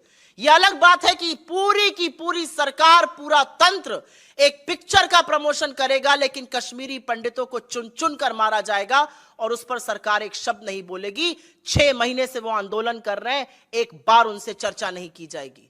कश्मीरी पंडितों ने हमें आकर जो कैमरा पर कहा कि हमें सिर्फ और सिर्फ कैनन फॉडर और वोट बैंक के लिए यूज किया जाता है, हमारे लिए मोदी सरकार कुछ नहीं करती, यह असलियत है, यह सच है।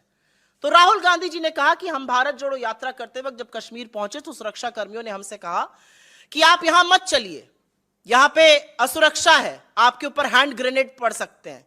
लेकिन इन बातों के बावजूद उन्होंने कश्मीर में चलना कबूल किया। वो कश्मीर में चले और वो आगे कहते हैं कि तिरंगे के सैलाब को देखकर मुझे समझ आ गया कि जहां अहिंसा होगी, जहां मोहब्बत होगी, जहां प्यार होगा, वही विश्वास होगा। मुझसे लोगों ने कहा कि हमें लगा आप हमारी बात सुनने आए हैं, इसलिए आप यहां पर सुरक्षित हैं, और मैं सलाम करती हूं ऐसे जज्बे को। और उस पर भी, और इस पर मैं थोड़ा सा कोट करना चाहूंगी, राहुल गांधी जी ने बिल्कुल क्लियरली कहा अपनी फोटो को दिखाते हुए, there is me putting flowers on the spot where almost 40 soldiers were killed by a car bomb. आपके साथियों को, नोएडा के कमांडो वॉरियर एंकरगढ़ को by a car bomb, in a car bomb समझ में आता है। अगर ट्रांसलेशन आप गलत कर रहे हैं तो मेरे नेता के खिलाफत आप ये नहीं कर सकते हैं। राहुल गांधी जी ने कहा 40 सैनिक जहां पर मारे गए, एक कार बॉम्ब से 300 किलो आरडीएक्स जब आया और 400 जवान वहां पे मारे गए, उस स्थल पर जाकर उन्होंने पुष्प अर्पित किए। इस बयान पर भी आप राजनीति करिएगा, इस बयान पर भी आप ओछी, गंदी, अमानवीय राजनीति करिएगा। आप भले पुलवामा ना गए, और मैं कहना नहीं चाहती थी, जब पुलवामा में सैनिकों की शहादत होती है तो अमित शाह जी इलेक्शन रैली करते रहते हैं। हमने अपने सारे कार्यक्रम स्थगित कर दिए थे। अमित शाह जी इलेक्शन रैली करते हैं और इस देश का चुना हुआ प्रधानमंत्री man versus wild Jim Corbett में बेयर ग्रिल्स के साथ शूटिंग करते रहते हैं। तमामों घंटे के बावजूद भी प्रधानमंत्री मोदी ने अपनी शूटिंग नहीं रोकी, और जब पुलवामा में सैनिकों की शहादत हुई तो प्रधानमंत्री को कोई उनकी शूटिंग से डिस्टर्ब नहीं कर पाया था। हमारे नेता ने जाके वहां पर पुष्प अर्पित किया, आप उस पर हमें बोलेंगे? इस पर तो हम आपको ऐसा मुंह तोड़ जवाब देंगे कि आपको छुपने की जगह नहीं मिलेगी। और अंत में मैं एक बात जरूर कहूंगी कि कैम्ब्रिज यूनिवर्सिटी जैसे विश्वविख्यात संस्थान में जो 1206 में स्थापित हुआ, और जैसा कि मैंने आपको बताया जहां पर leading luminaries of our times पढ़कर निकले, चाहे उसमें पंडित नेहरू हो, चाहे राजीव जी हो, चाहे चार्ल्स डार्विन हो, चाहे स्टीफन हॉकिंग हो, चाहे अमर्त्य सेन जी की एसोसिएशन रही हो, एक जबरदस्त इंस्टीट्यूट है ये। और यहां का एक एलुमनाई, उनका एल्मा माटर है, वो खुद वहां पर पढ़े हुए हैं। वहां पर जाकर जब वो भारत के ध्वजवाहक बनते हैं, जब वो भारत की अहम भूमिका की दुनिया में बात करते हैं, तो सिर्फ एक बात समझ में आती है, भारतीय जनता पार्टी के आरोप और उनका जो विद्रूप राजनीति है, वो या तो उनको समझ में नहीं आया कि वो क्या कह गए, लेकिन मैं उनको जरूर कहूंगी, नफरत के इस बाजार से निकलिए, अपने ज्ञान चक्षु खोलिए, अपने ऊपर एक एहसान करिए। वो 1 घंटे 1 मिनट का वक्तव्य सुनिए, आप भी बहुत सीखिएगा, इस देश को सिखाइएगा और अपने बच्चों को सिखाने लायक रहिएगा, क्योंकि चीन पर सवालों की बौछार है और उन सवालों से आप बच नहीं सकते। यह भी एक तथ्य।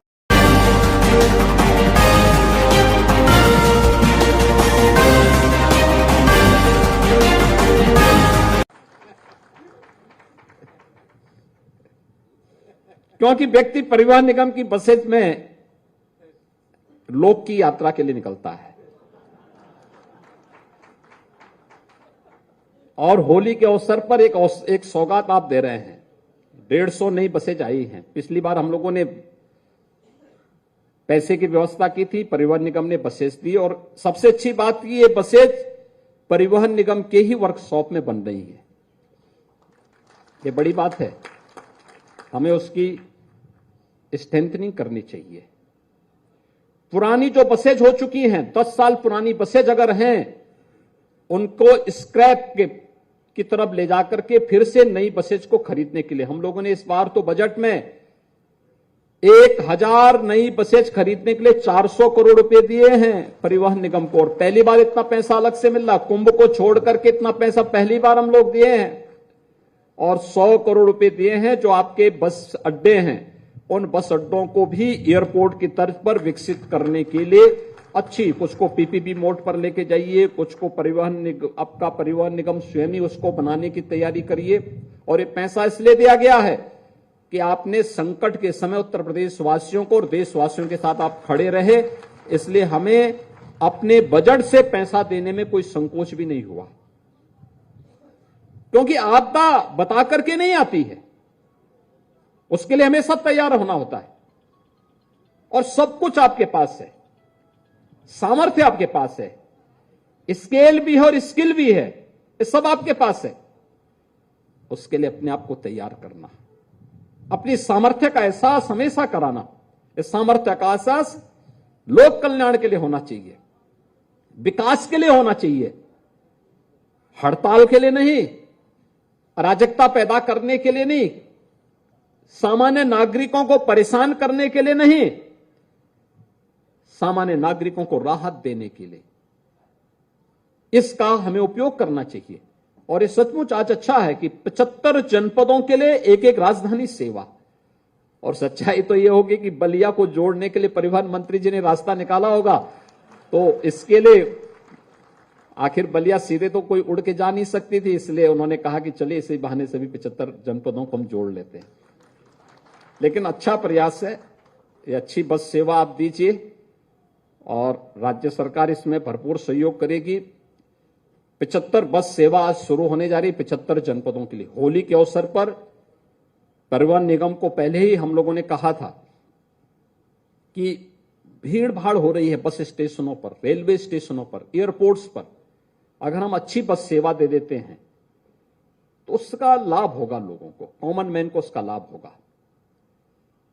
आसानी से लोग अपने घर में जा सकते हैं, अपना पर्व और त्योहार मनाने के लिए आसानी से लोग जाएंगे।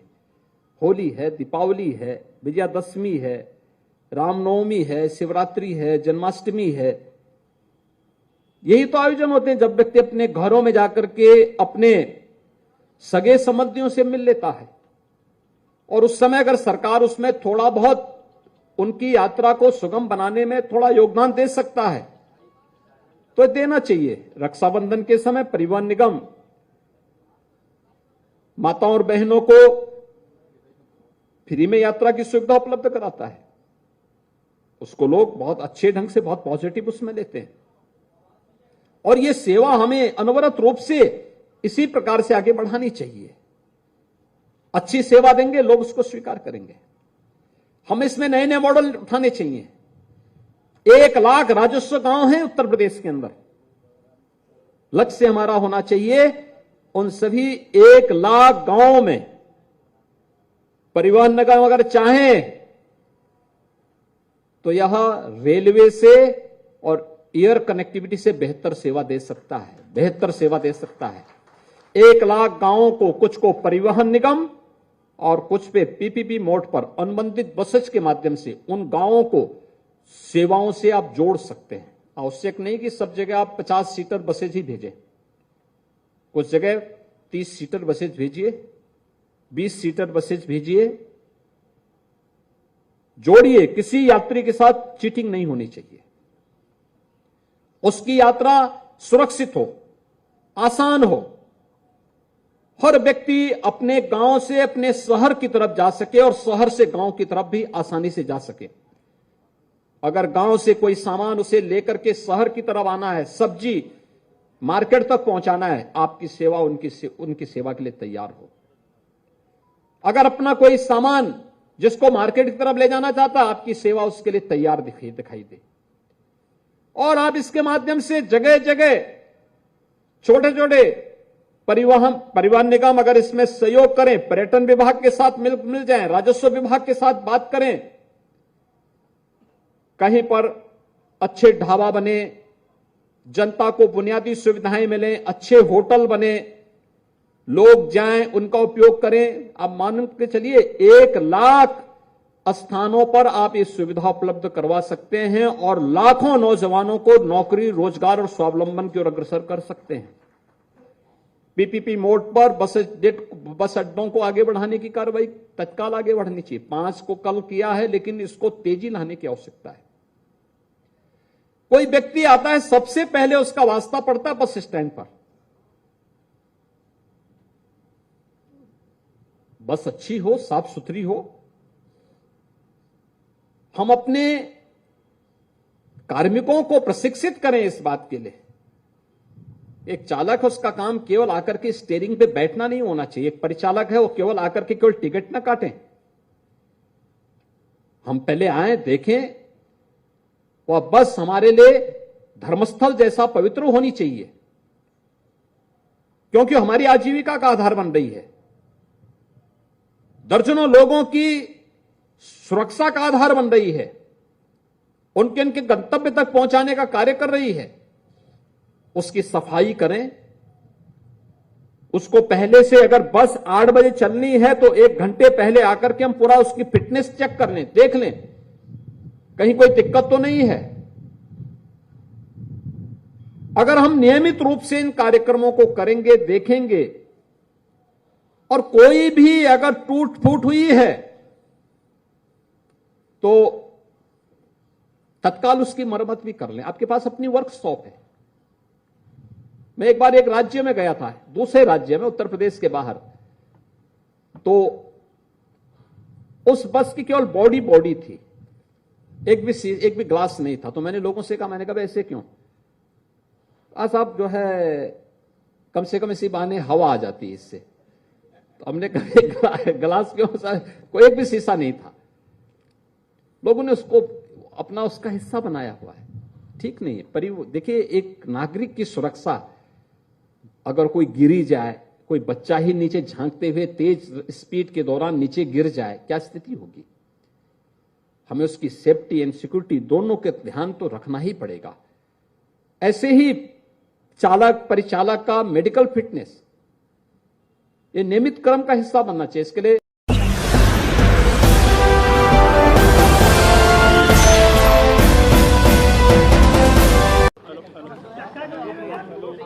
आज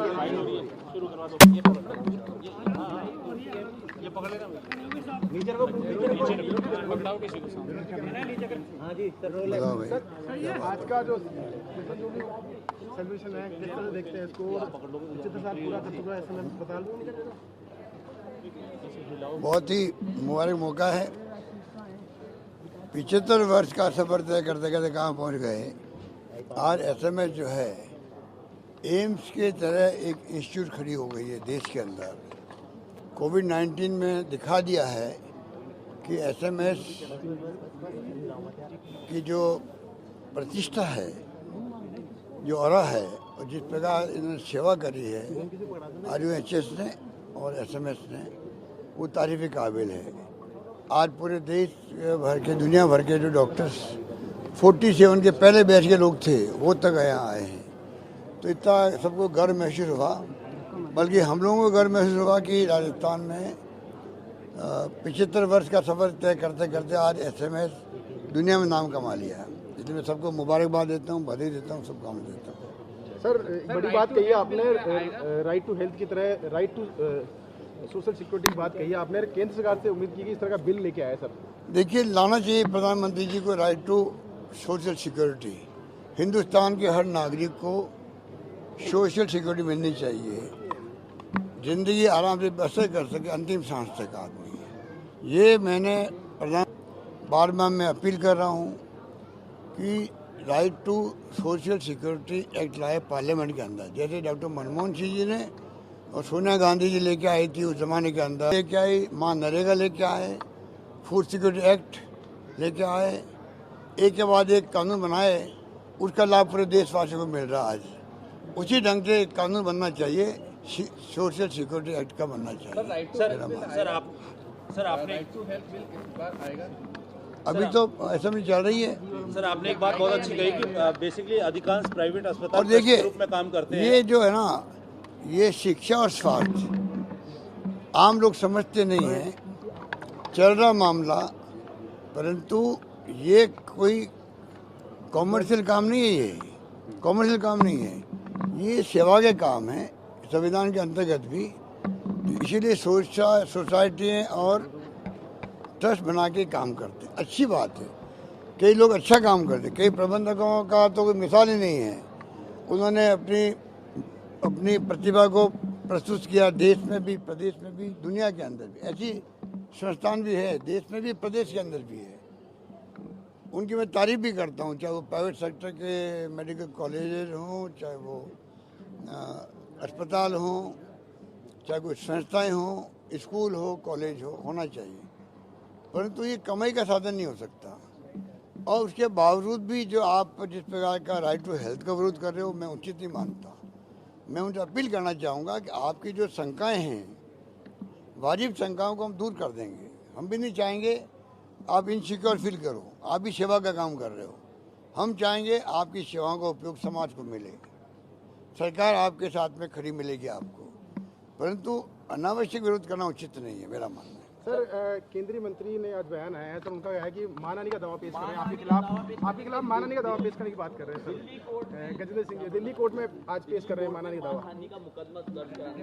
करने जा रहे हैं या करा दिया है? सर 2 बजे के बाद, ये 2 बजे कराने जा रहे हैं सर। तो हम तो स्वागत करेंगे, क्योंकि इसी बहाने कम से कम केस आगे बढ़ेगा, भला होगा उन गरीबों का जो चर्चा में नहीं थे। अब कम से कम 2 लाख लोग या 1.5 लाख लोग जो भी हैं, उनका पैसा डूब गया है। किसी का 1 करोड़ के 50 लाख 25 लाख डूब गया है। वो पैसा कहाँ गया है? इथियोपिया में गया है, यहाँ पे गबन हुआ है, कई लोग जेल में बैठे हुए, उनके खुद के लोग जेल में बैठे हुए हैं, वो खुद मुलजिम हैं, उनकी पत्नी, उनकी साला, उनके पिताजी का नाम है और उनकी माताजी का देहांत हो गया। हम उनको भगवान से प्रार्थना करते हैं कि उनकी आत्मा को शांति प्रदान करे, परंतु वो तो हकीकत है। ये आज तक जबान नहीं खोली इन्होंने।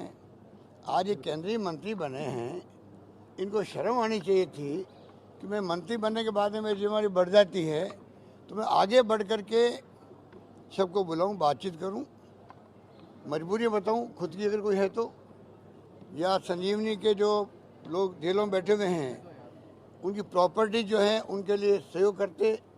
ईडी ईडी ही सिर्फ जब्त कर सकती प्रॉपर्टी को, एसओजी नहीं कर सकती है। वरना हम अभी तक जब्त कर लेते प्रॉपर्टियों को, बेच करके कुछ पैसा चुका दे, पूरा पैसा नहीं मिलता।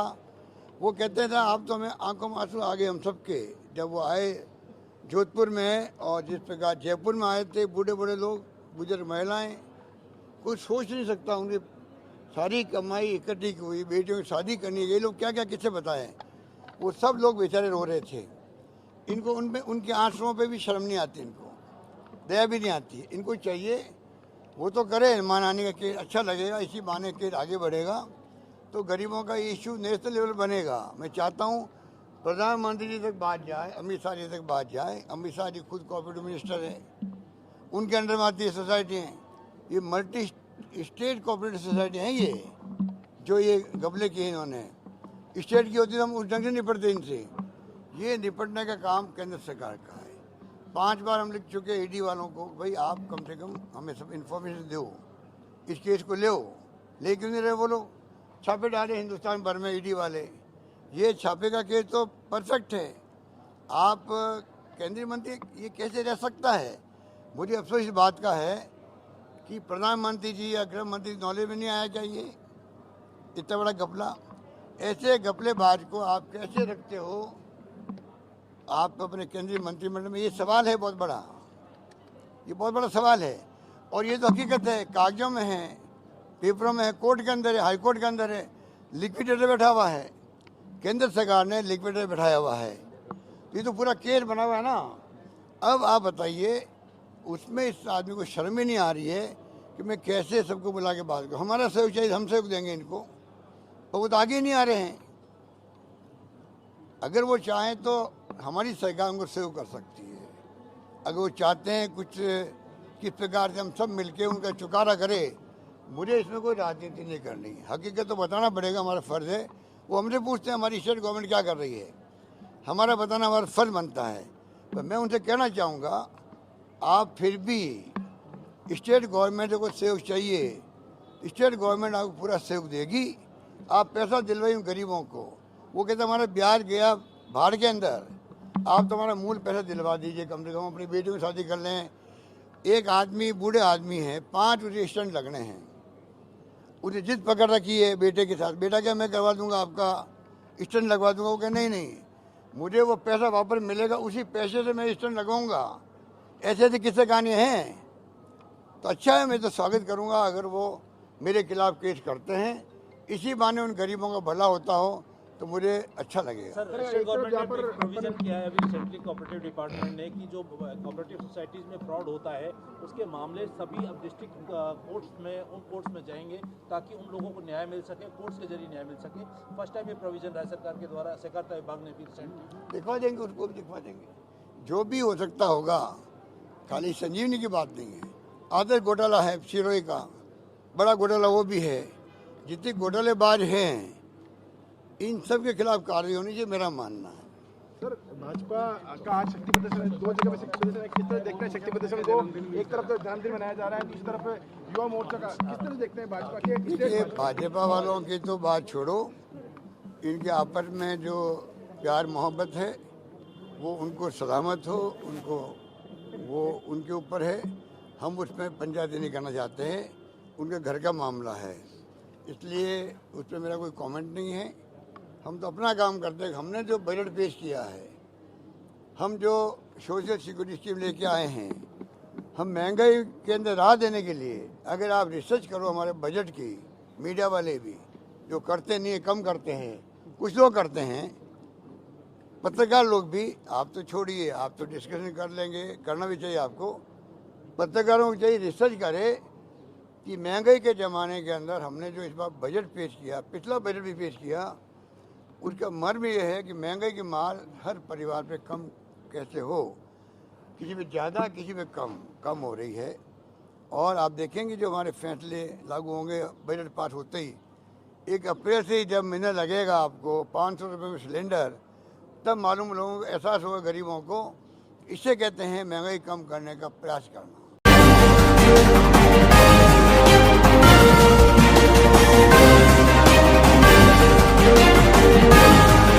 कैलासा कहाँ है, नित्यानंद कहाँ है, क्या उसका देश सच में है या काल्पनिक है? ऐसे कुछ सवाल हैं जो एक बार फिर जाग उठे हैं। कुछ दिन पहले नित्यानंद ने अपने देश के प्रतिनिधियों को यूएन भेजा था। उसी में से एक प्रतिनिधि थी विजय प्रिया। विजय प्रिया ने यूएन में भारत के खिलाफ जमकर हमला बोला और खुद को यूनाइटेड स्टेट्स ऑफ कैलासा का परमानेंट प्रतिनिधि बताया, जो सिर्फ जुबानी और मीडिया रिपोर्ट्स में ही मौजूद हैं। अब यहाँ पे सवाल यह है कि अगर कैलासा कोई देश नहीं है तो विजय प्रिया यूएन में उसकी प्रतिनिधि कैसे हैं? इन सभी बातों का आज हम पता लगाएंगे। उससे पहले ये जान लेते हैं कि विजय प्रिया है कौन। विजय प्रिया का पूरा नाम मां विजय प्रिया नित्यानंद है। सोशल मीडिया प्रोफाइल के मुताबिक विजय प्रिया ने साल 2014 में कनाडा के मैनिटोबा विश्वविद्यालय से माइक्रोबायोलॉजी सब्जेक्ट में ग्रेजुएशन किया था। वह अंग्रेजी, फ्रेंच, क्रियोल भाषाएं जानती हैं। कॉलेज में सर्वश्रेष्ठ प्रदर्शन के लिए सम्मानित किया जा चुका है उनको। 2013 और 2014 में उन्हें इंटरनेशनल ग्रेजुएशन स्टूडेंट स्कॉलरशिप भी मिली थी। अब जान लेते हैं कि क्या सच में वो यूएन में कैलासा की प्रतिनिधि हैं। दरअसल संयुक्त राष्ट्र की एक समिति है जिसे आर्थिक, सामाजिक और सांस्कृतिक अधिकारों की समिति यानी CESCR कहा जाता है। यह 18 स्वतंत्र विशेषज्ञों का निकाय है जो आर्थिक, सामाजिक और सांस्कृतिक अधिकारों को लेकर जो यूएन के इम्प्लीमेंटेशन की निगरानी करती है। इसकी बैठक साल में 2 बार होती है और यूएन के नियमों के अनुसार मानव अधिकार के मुद्दे को लेकर इस बैठक में कोई भी संस्था या फिर कोई भी व्यक्ति आकर अपनी बात रख सकता है।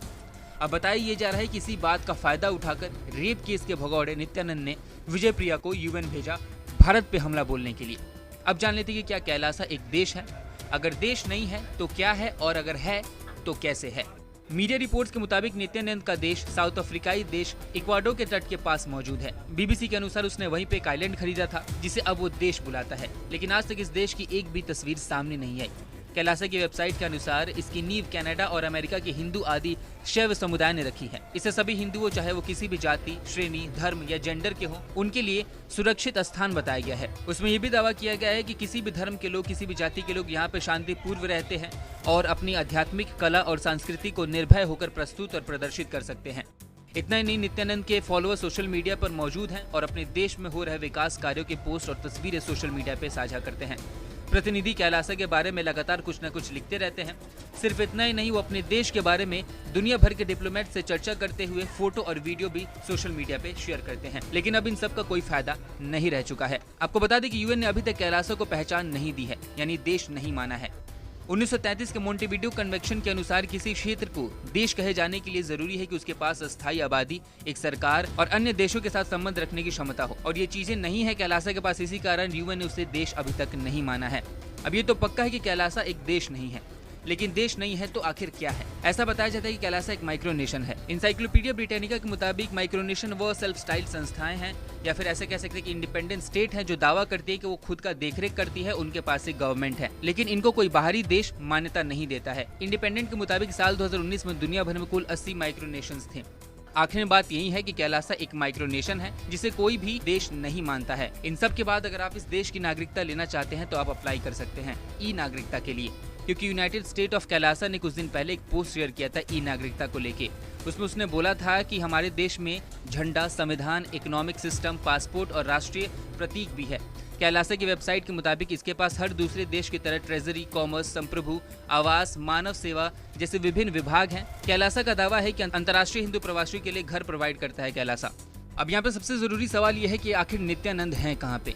कुछ रिपोर्ट्स ये बताती हैं कि नित्यानंद कैलासा में ही है और वो अपने पास सभी आइलैंड्स को खरीदने में लगा हुआ है, लेकिन बीबीसी का ये भी कहना है कि वो वहाँ पे मौजूद नहीं है, क्योंकि अफ्रीकाई देश इक्वाडोर जिसके पास कैलासा का आइलैंड मौजूद है, उनका कहना है कि वहाँ पे नित्यानंद नहीं रहता। वहीं अगर आप कैलासा के ट्विटर हैंडल और सोशल मीडिया पोस्ट को देखिएगा तो उस पर लोकेशन लॉस एंजलिस की भी डाली जाती है, लेकिन ये भी बताया जाता है कि उन लोकेशन को डाइवर्ट भी किया जाता है और अलग अलग गलत लोकेशन डाला जाता है ताकि एग्जैक्ट लोकेशन का पता न लग सके। कुल मिला के देखें तो नित्यानंद के लोकेशन का भी जानकारी किसी को नहीं है, लेकिन बताया जाता है कि आने वाले वक्त में उसका पता लगा लिया जाएगा। आपको बता दें कि रेप और अपहरण का आरोपी नित्यानंद 2019 में भारत से फरार हो गया था और फिर 1 साल बाद सामने आया और उसने अपने देश के बारे में बताया। नित्यानंद ने बताया कि उसने अपना देश बना लिया है जिसका नाम यूनाइटेड स्टेट ऑफ कैलासा है।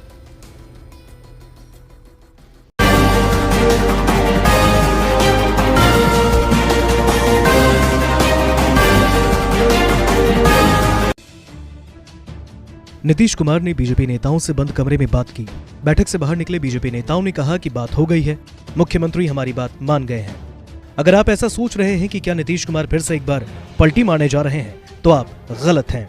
दरअसल तमिलनाडु में बिहार के मजदूरों की पिटाई और हत्या के मामले को लेकर सत्ता पक्ष और विपक्ष आमने सामने है। बिहार के डिप्टी सीएम तेजस्वी यादव इसे झूठी खबर बता रहे हैं, तो वहीं बीजेपी नेता इस मुद्दे पर सरकार को घेर रही है। शुक्रवार को बिहार विधानसभा में इस मुद्दे को लेकर जमकर हंगामा हुआ। बीजेपी विधायकों की बात नहीं सुनी गई तो वे सदन से बाहर निकल गए। इसके बाद नेता प्रतिपक्ष विजय कुमार सिन्हा के नेतृत्व में बीजेपी के 5 नेता मुख्यमंत्री नीतीश कुमार से मिलने पहुंचे। नीतीश कुमार बीजेपी नेताओं से बंद कमरे में बातचीत की। बैठक से बाहर निकले बीजेपी नेताओं ने कहा कि बात हो गई है, मुख्यमंत्री हमारी बात मान गए हैं। बाहर आने के बाद नेता प्रतिपक्ष विजय कुमार सिन्हा ने कहा कि मुख्यमंत्री नीतीश कुमार से बीजेपी विधानमंडल दल के एक प्रतिनिधिमंडल ने मुलाकात की है। मुख्यमंत्री से मांग की गई है कि एक सर्वदलीय प्रतिनिधिमंडल और अधिकारियों की एक टीम तमिलनाडु भेजी जाए। इस दौरान नेता प्रतिपक्ष ने कहा कि तमिलनाडु में मजदूरों की हत्या हो रही है, बिहारियों को मारा जा रहा है, कई मजदूर वहां फंसे हैं, सभी को बिहार सुरक्षित लाने की व्यवस्था की जाए। भारतीय जनता पार्टी विधानमंडल दल के एक टीम माननीय मुख्यमंत्री जी से मिलकर हम लोगों ने मांग किया कि तमिलनाडु में जो घटना घट रही है और जो फोन आ रहे हैं, ये तमाम विषय को गंभीरता से लेनी चाहिए। एक सर्वदलीय टीम पदाधिकारियों के साथ भेजें और हमारे जो बिहार के श्रमिक हैं, युवा हैं, उनको सुरक्षित लाने की व्यवस्था बने। माननीय मुख्यमंत्री जी ने डीजीपी और मुख्य सचिव को बुलाए और उन्होंने कहा कि इसको संज्ञान में लेकर कल एक टीम तमिलनाडु जाएगी और वो वहाँ पर से जो लौटना चाहते हैं और इस तरह की विषय को गंभीरता से लेके उन्होंने कहा कि हम वहाँ की सरकार से बात करेंगे। माननीय मुख्यमंत्री जी को हमने कहा है कि बिहार का जो भी हमारे बच्चे हैं वो अपने को भयभीत महसूस कर रहे हैं, उसको स्वसम्मान रहने का और सुरक्षित आने की इच्छा है, तो आने की व्यवस्था में आपके पदाधिकारी वहाँ के पदाधिकारी के साथ बैठकर इसको संज्ञान में लेकर बातचीत करें, उन्होंने आश्वासन दिया है। बता दें कि एक तरफ तमिलनाडु मामले पर नीतीश कुमार ने बीजेपी का साथ दिया, तो वहीं तेजस्वी यादव की राय अलग है। तेजस्वी ने शुक्रवार को सदन में कहा कि बिहारी मजदूरों की हत्या नहीं हुई। तमिलनाडु पुलिस ने कहा कि सभी वायरल वीडियो फर्जी हैं। उन्होंने कहा कि अगर विश्वास नहीं है तो आपके केंद्र में गृह मंत्री हैं, उनसे जांच करवाइए। इस सवाल हम पार्लियामेंट में भी उठाए और इस सवाल में हमारी एक ही पार्टी नहीं या राहुल गांधी जी अकेले नहीं, पूरा सदन इसको उठाया, लेकिन गवर्नमेंट इस इशू पे सच्चाई बताना नहीं चाहती। और जब पार्लियामेंट में ही ट्रांसपेरेंसी नहीं है और हर चीज़ छुपाना, इवन जो क्वेश्चन हम डालते हैं उसको रिप्लाई भी, बहुत से रिप्लाई रिजेक्ट होते हैं, नहीं देते, और बहुत से क्वेश्चन को रिजेक्ट भी कर जाते हैं। और यहाँ तक नौबत आई है कि सच चीज़ें भी बोले, सच अगर ठीक भाषा भी पार्लियामेंट में हम उपयोग करते हैं तो उसको भी निकाला जाता है। ये मेरे को समझ में नहीं आता। मेरे को भी अब 51 साल कंप्लीट होके 52 साल चल रहा है पार्लियामेंट्री डेमोक्रेसी में, लेकिन क्यों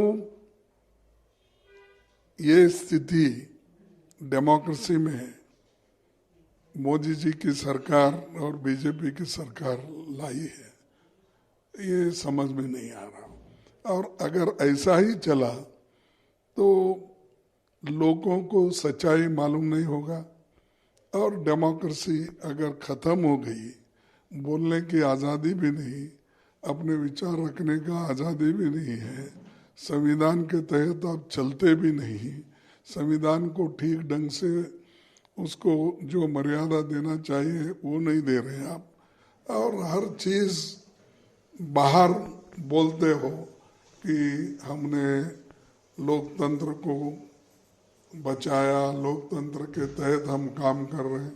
ये सब वो जो एक भ्रम फैला रहे हैं, ये मोदी सरकार हमेशा यही चीज़ें करती आ रही है और बार बार सत्य से दूर बातें करके वो झूठे चीज़ें फैलाकर सबको लोगों को एक गुमराह कर रही है।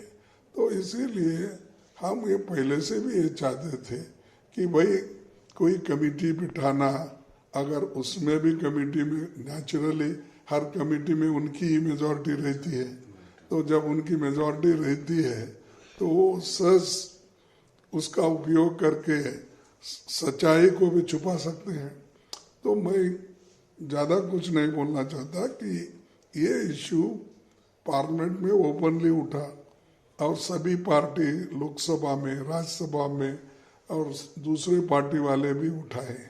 तो बहुत से लोगों के टेलीफोन भी टैप होते हैं, लेकिन मेरे पास ये प्रूफ नहीं है कि किसका हो रहा, कहाँ हो रहा, कब हो रहा। लेकिन सभी लोग जानते हैं कि टेलीफोन टैपिंग कैसा होता है, राज्यों में हो रहे हैं और दूसरे लीडर्स के भी होते हैं, लेकिन वो बार बार बोलते हैं कि प्रूफ दो। तो चंद चीजें ऐसे हैं वो लोगों को मालूम रहता है, लेकिन लोग बोलने के लिए तैयार नहीं होते हैं, तो तब उसका फायदा वो उठाते हैं। तो इसीलिए अब कोई बोला कि अनएम्प्लॉयमेंट का प्रूफ कहाँ है, देव अनएम्प्लॉयमेंट कहाँ है, इन्फ्लेशन का, अरे ये तो सबको दिखता है, महसूस करता है आदमी, उसका प्राइस इंडेक्स के मुताबिक सबको मालूम होता है। फिर भी आप उस चीज को भी ये आप पूछते हैं कि प्रूफ क्या आपके पास है।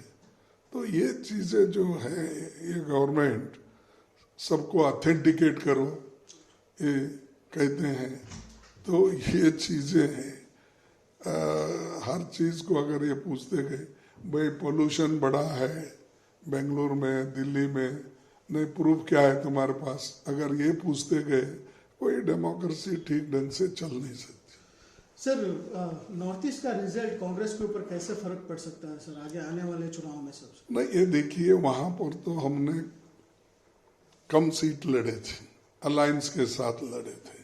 कहीं हम कम्युनिस्ट पार्टी के साथ मिलकर त्रिपुरा में 13 सीट लड़े थे और दूसरे जगह हमने एक जगह 23 सीट लड़े थे, एक जगह।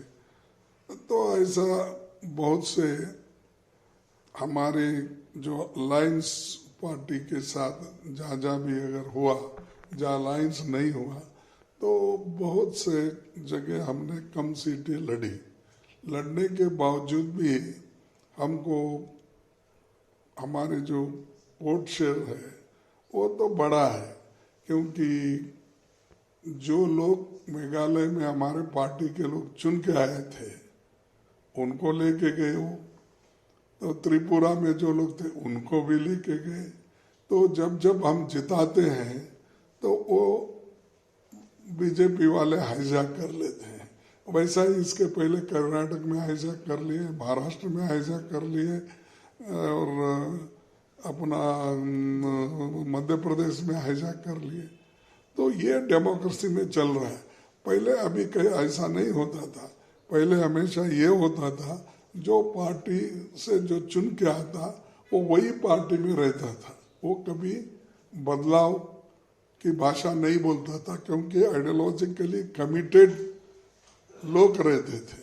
और कोई सत्ताधारी पार्टी भी किसी को अननेसेसरी इंड्यूस करके या उसको दबा के, फंसा के, सप्रेस करके कभी नहीं लेती थी। तो आज ये सब कुछ हो रहा है, तो उसमें हमने थोड़े पिछाड़ तो हमको हो गई है, उसमें कोई दो राय नहीं है, क्योंकि हारने के बाद भी हम जीत गए ऐसा बोलना ठीक नहीं रहता। हारा है उसको हम स्वीकार करते हैं, लेकिन आगे किस ढंग से वहाँ पर हमको लड़ना चाहिए था, क्या कमियां थी और कुछ करना जो था, और अलायंस जिसके छोटे पार्टियों से भी होना था उसमें कुछ कमियां हो गई। ये सारी चीजें हम बाद में सविस्तर से देखेंगे। सर, आपके यहाँ कर्नाटक में एक बीजेपी के एमएलए के बेटे के घर में 7 करोड़ रुपए बरामद किए हैं लोकायुक्त रेड करके। आप किस तरह से देखते हैं सर, जिस तरह के रेड हो रहे हैं और जितने पैसे मिले हैं, बहुत ज्यादा पैसे मिले हैं? देखो, इसके बारे में तो लोकल लीडर्स उसके बारे में जानकारी लेके वो बात करेंगे, लेकिन मैं ये कहता हूँ कि मोदी जी साफ सुथरा सरकार देने की बात कर रहे हैं, लेकिन वो कभी भी बेंगलुरु आके ना मोदी जी ना शाह कभी भी साफ सुथरी सरकार की बात नहीं करे। 40% का हमने नहीं बोला है, ये कॉन्ट्रैक्टरों ने, एसोसिएशन ने लिखकर प्राइम मिनिस्टर को दिया और ओपनली उन्होंने प्रेस कॉन्फ्रेंस भी की।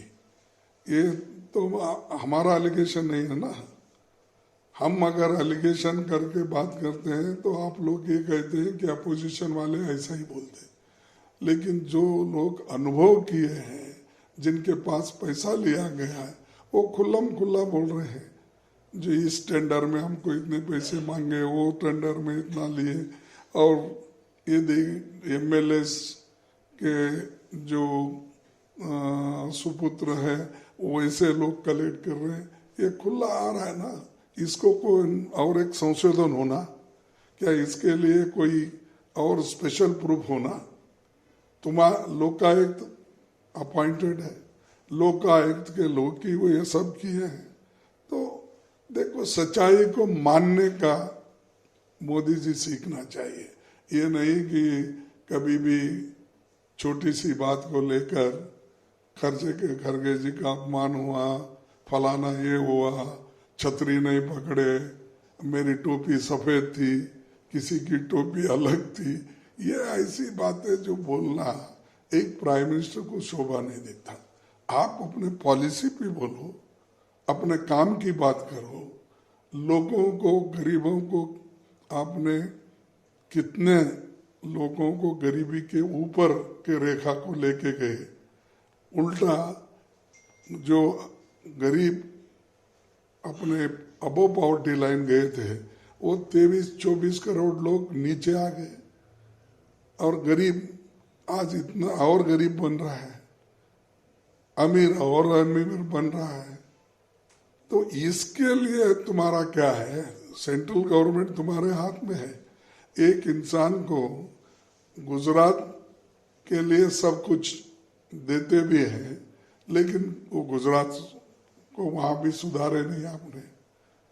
सेंट्रल में आए, अब 9 साल हो गए, 2 करोड़ नौकरियों की बात करें, 18 करोड़ नौकरी कहाँ है आपके?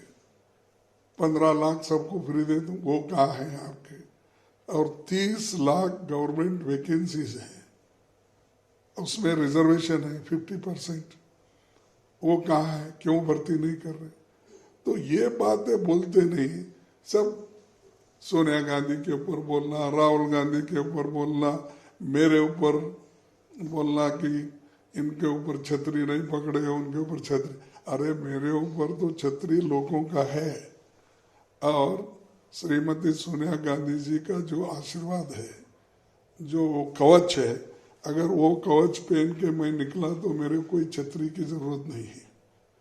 तो ऐसा बोल के लोगों को भ्रम करना एक प्राइम मिनिस्टर, ये ठीक नहीं है। राहुल गांधी जी की क्या मजबूरी थी कि उन्होंने अपना मोबाइल फोन जमा नहीं करवाया? और वो नेता जो भ्रष्टाचार के चलते बेल पर है, ऐसा क्या था उनके मोबाइल फोन पे जो उनको अपना छिपाने की जरूरत थी? वो और अन्य नेताओं ने अपना मोबाइल फोन क्यों जमा नहीं करवाया? बार बार झूठ बोलना, विदेशी धरती का इस्तेमाल करना, विदेशी दोस्तों का, विदेशी एजेंसियों का इस्तेमाल करना, ये आदत सी बन गई है और भारत को बदनाम करने की आदत बन गई। ये नफरत राहुल गांधी जी की प्रधानमंत्री के खिलाफ तो हो सकती है, लेकिन देश को बदनाम करने की ये साजिश बार बार जो विदेशी धरती से होती है, कभी विदेशी दोस्तों के माध्यम से होती है, ये अपने आप में प्रश्न चिन्ह खड़ा करता है कि कांग्रेस का एजेंडा क्या है।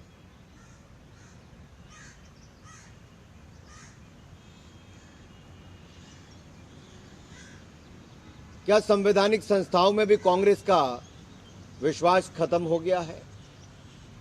क्या भारत के लोकतंत्र भी बार बार प्रश्न चिन्ह खड़ा करने का काम ये कांग्रेस करती रहेगी? आज एक बार फिर चुनावों में तो सुपड़ा साफ हुआ ही, दिवालियापन और भी नजर आया जब विदेशी धरती पर जाकर भारत को बदनाम करने का कोई कसर नहीं छोड़ी।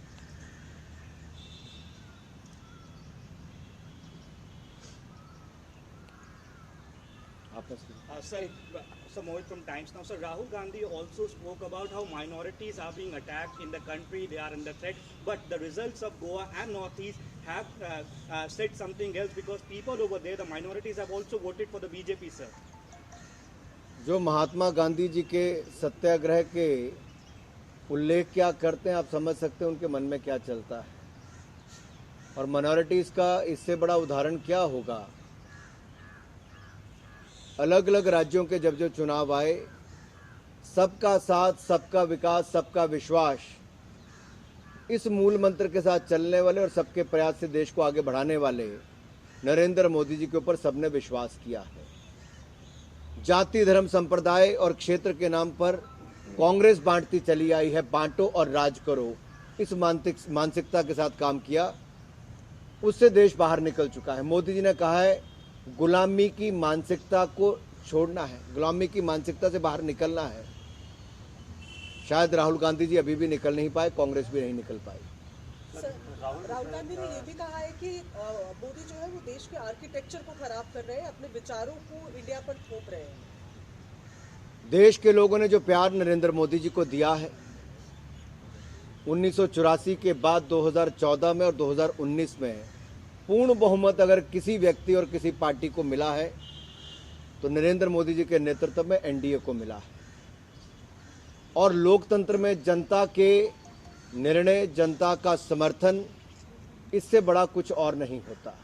और वो बार बार नरेंद्र मोदी जी के पक्ष में आया। सर, एक और चीज़ उन्होंने कहा कि भारत में सुनी वो है कि बेरोजगारी भारत में उतने रोजगार का अवसर नहीं पैदा किए जा रहे हैं जितना यहाँ के युवाओं को जरूरत है। आंकड़े बार बार बोलते हैं।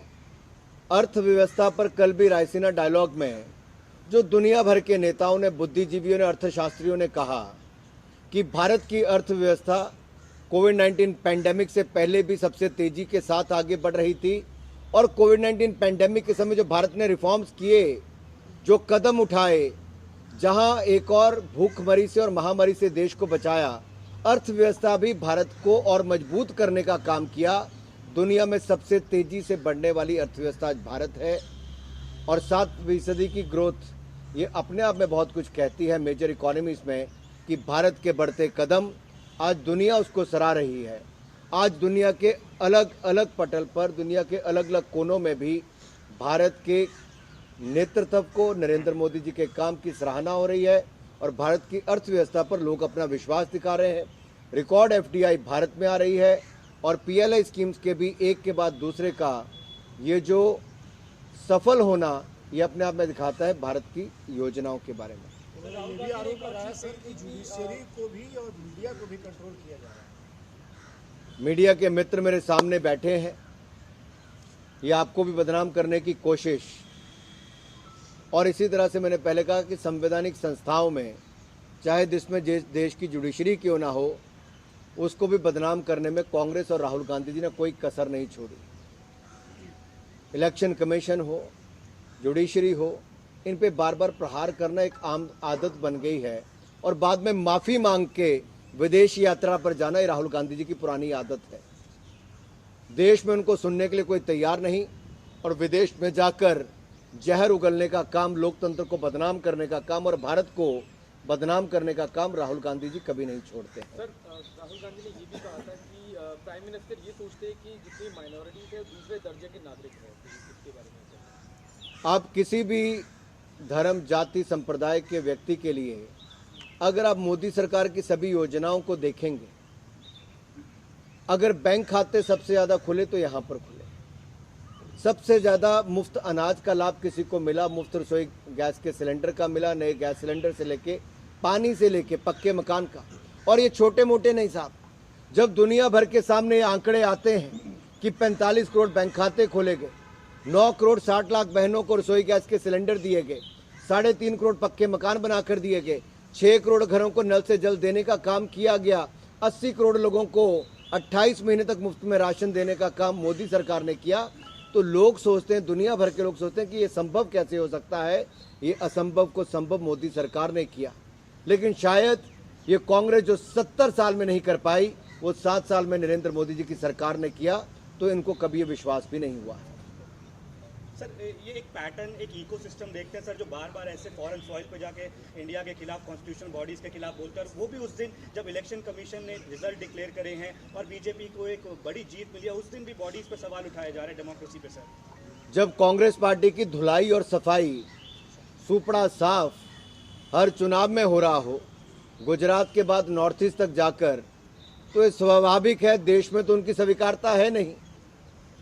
और जो बाहर लोगों को कुछ पता नहीं, उनके बीच में जाकर तो आप कुछ भी झूठ बोलेंगे, और उनको ये पता नहीं राहुल गांधी जी भ्रष्टाचार के मामले में बेल पर हैं, और एक बार नहीं कई बार माफ़ी, कभी पार्लियामेंट, कभी कोर्ट्स में ये मांगने का काम उनका हो चुका है। सर, एक थोड़ा सा इससे अलग सवाल है। अकबरुद्दीन ओवैसी, जो असदुद्दीन ओवैसी के भाई है, उन्होंने ये कहा है कि पहले सेक्युलरिज्म के नाम पे मुसलमानों को काटा जाता था, अब हिंदुत्व के नाम पर। तो उन्होंने ये कहा कि हमें कोई चौकीदार नहीं चाहिए, हमें एक मजबूत प्राइम मिनिस्टर चाहिए। देखिए, मजबूत प्रधानमंत्री अगर मिला, और मैं कहूँगा मजबूत के साथ साथ जो महिला, मजदूर, गरीब, वंचित, शोषित, पीड़ित, इन सब के कल्याण के बारे में सोचता है, गरीब कल्याण के बारे में, जिसके दिल में दर्द है हर भारतीय के लिए। और आज भारत की छवि, जहां ऑपरेशन गंगा चलाकर 21,000 से ज़्यादा भारतीयों को, भारतीय छात्रों को युद्ध की भूमि से, यूक्रेन से बचाकर लाना, इससे मजबूत क्या होगा। नेपाल से लेकर अफगानिस्तान, सीरिया, लीबिया से लेकर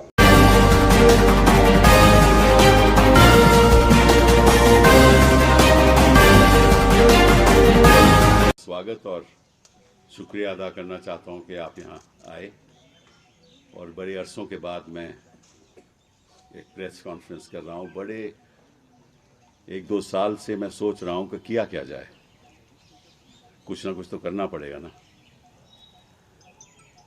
और अगर आप दुनिया का इतिहास देखो, किसी भी देश का इतिहास देखो, तो जब जब बदलाव आया है कहीं भी, वकीलों द्वारा आया है। और मुझे इस बात का खेद है कि हिंदुस्तान के वकील चुप हैं। और मैं पूछना चाहता हूं, हिंदुस्तान के वकील चुप क्यों हैं? कुछ बातें आपके सामने रखूंगा विश्व के बारे में। जब अमेरिकन वॉर ऑफ इंडिपेंडेंस हुई, अमेरिकन रेवोल्यूशन हुआ, तो उसके सबसे आगे कौन था? वकील। चाहे वो जॉन एडम्स हो, चाहे वो थॉमस जेफरसन हो। और जब डिक्लेरेशन ऑफ इंडिपेंडेंस का गाना गाया गया, तो उसमें 56 लोग थे। उन 56 लोगों में से 24 वकील थे जब वो गाना गा रहे थे अमेरिकन वॉर ऑफ इंडिपेंडेंस का, और बाकी जज थे। जब फ्रेंच रेवोल्यूशन हुई, तो उसके पीछे भी वकील थे। जो प्रिविलेजेस अपर क्लास को मिलती थी, उसको अटैक करते थे। तो हमें लगता है कि हिंदुस्तान के वकीलों को एकजुट होकर एक नए संघर्ष के साथ अपनी आवाज़ उठानी चाहिए। और मैं चाहूँगा, क्योंकि मैं अब 50 साल हो गए मुझे वकालत में, तो मैं हिंदुस्तान के वकीलों से अपील करता हूँ कि मेरे साथ जुड़ें और एक अभियान मेरे साथ चलाएं। और अभियान क्या है, वो मैं आज आपके सामने रखना चाहता हूँ, इसीलिए मैंने आपको आज बुलाया है। कि हिंदुस्तान में हर गली में, हर कूचे में, हर कस्बे में, हर लोकेलिटी में बेइंसाफी का दौर चल रहा है। नागरिकों के साथ बेइंसाफी, संस्थाओं के साथ बेइंसाफी, पॉलिटिकल ऑपोजिशन के साथ बेइंसाफी, पत्रकारों के साथ बेइंसाफी, टीचर्स के साथ बेइंसाफी, बिजनेस के साथ भी, छोटे छोटे मिडिल इनकम एमआईएसएमई सेक्टर के साथ बेइंसाफी। तो हमने एक वेबसाइट शुरू की है जिसका हेडिंग है इंसाफ के सिपाही। उस वेबसाइट पे कोई भी रजिस्टर कर सकता है अपने आप को। वेबसाइट है insafkeSipahi.co.com। अपना टेलीफोन नंबर, अपना पता, एक नेशनल लेवल का एक प्लेटफॉर्म बनेगा। उसमें वकील लोग सबसे आगे होंगे। जहाँ जहाँ भी बेइंसाफ़ी का दौर रहेगा वहाँ नागरिक लोग, आम आदमी, वकील साहब इकट्ठा होकर लड़ाई लड़ेंगे।